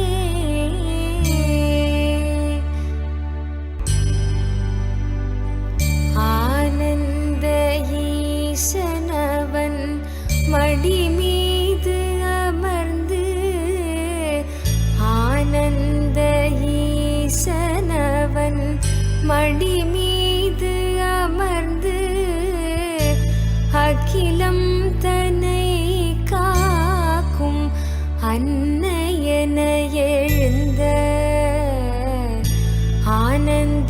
ஆனந்தேஸ்வரி ஆனந்தேஸ்வரி கல்யாண வைபோகமே ஆனந்தேஸ்வரி கல்யாண வைபோகமே ஆனந்தேஸ்வரி கல்யாண வைபோகமே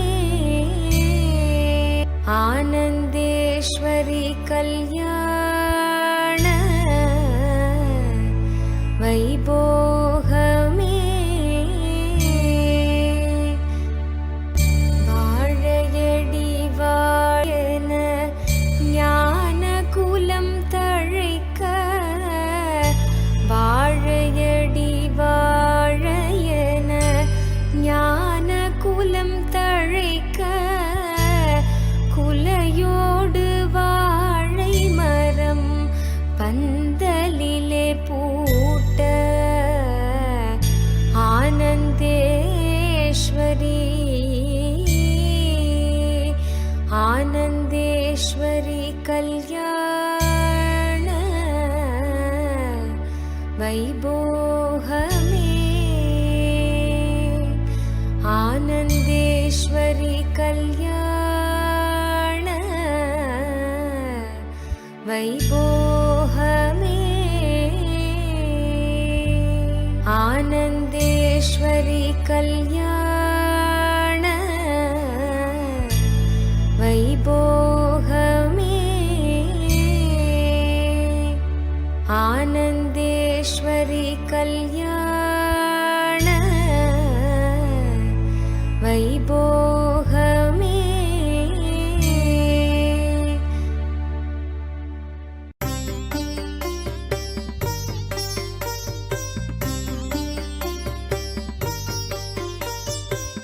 ஆனந்தேஸ்வரிக்கு ஜெய மங்கள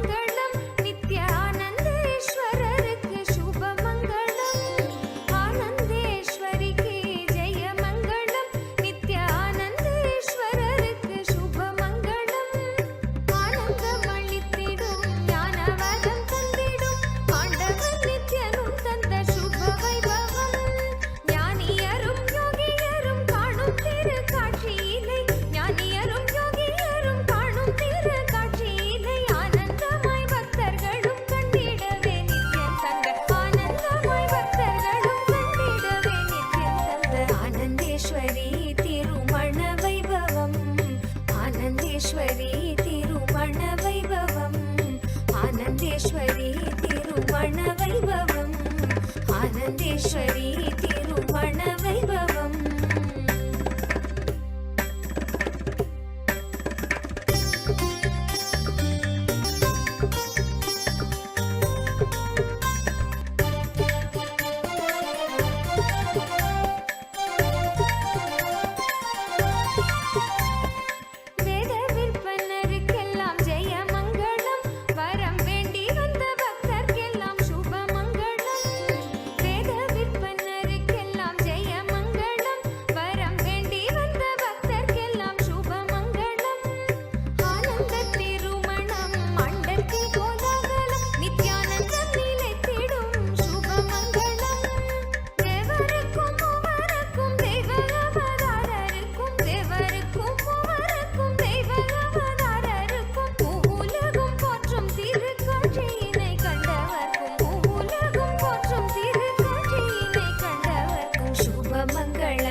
ஆனந்தேஸ்வரி திருமண வைபவம் சுபமங்களம் நித்ய சுபமங்களம்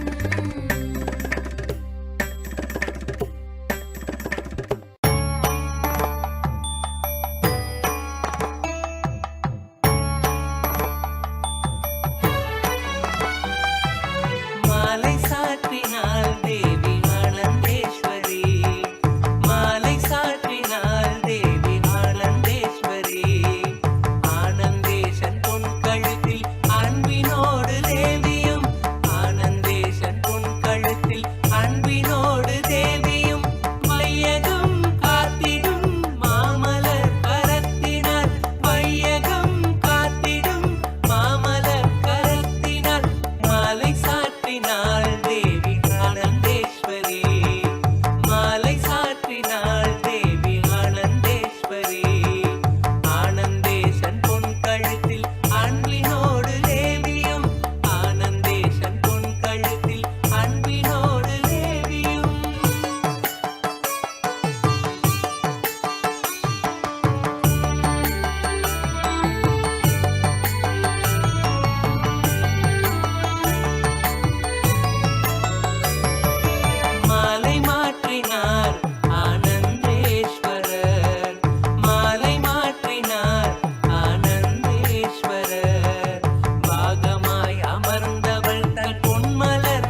ஆனந்தேஸ்வரநாதனுடன் ஆனந்த ஊஞ்சலில் ஆடினாள்.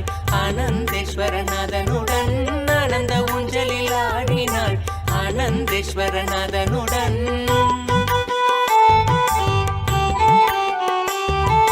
வேத கோஷங்கள் முழங்கிட விண்ணோர் மன்னோர் மகிழ்ந்திட. வேத கோஷங்கள் முழங்கிட விண்ணோர் மன்னோர் மகிழ்ந்திட.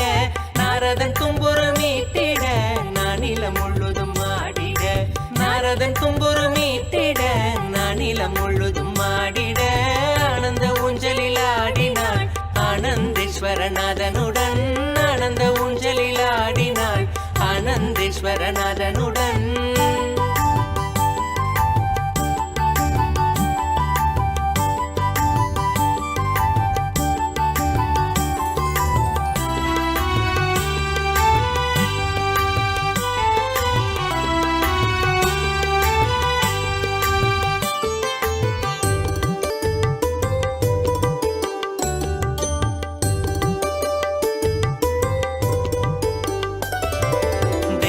தேவலோகத்தில் செய்த ஊஞ்சலாம்.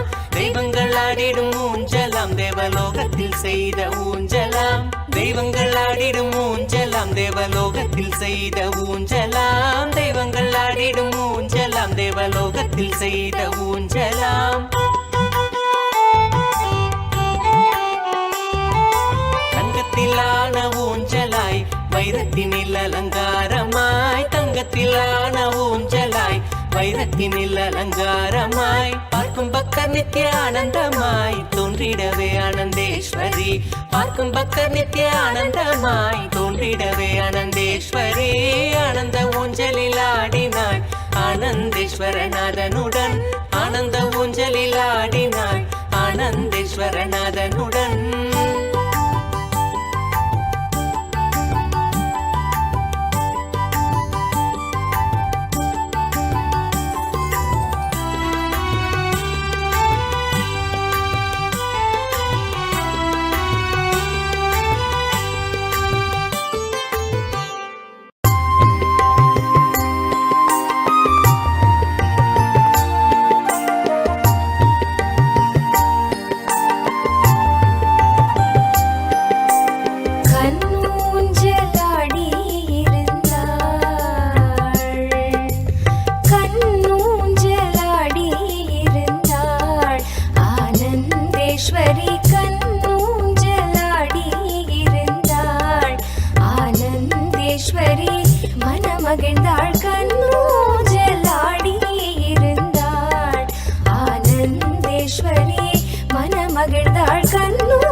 என்னும்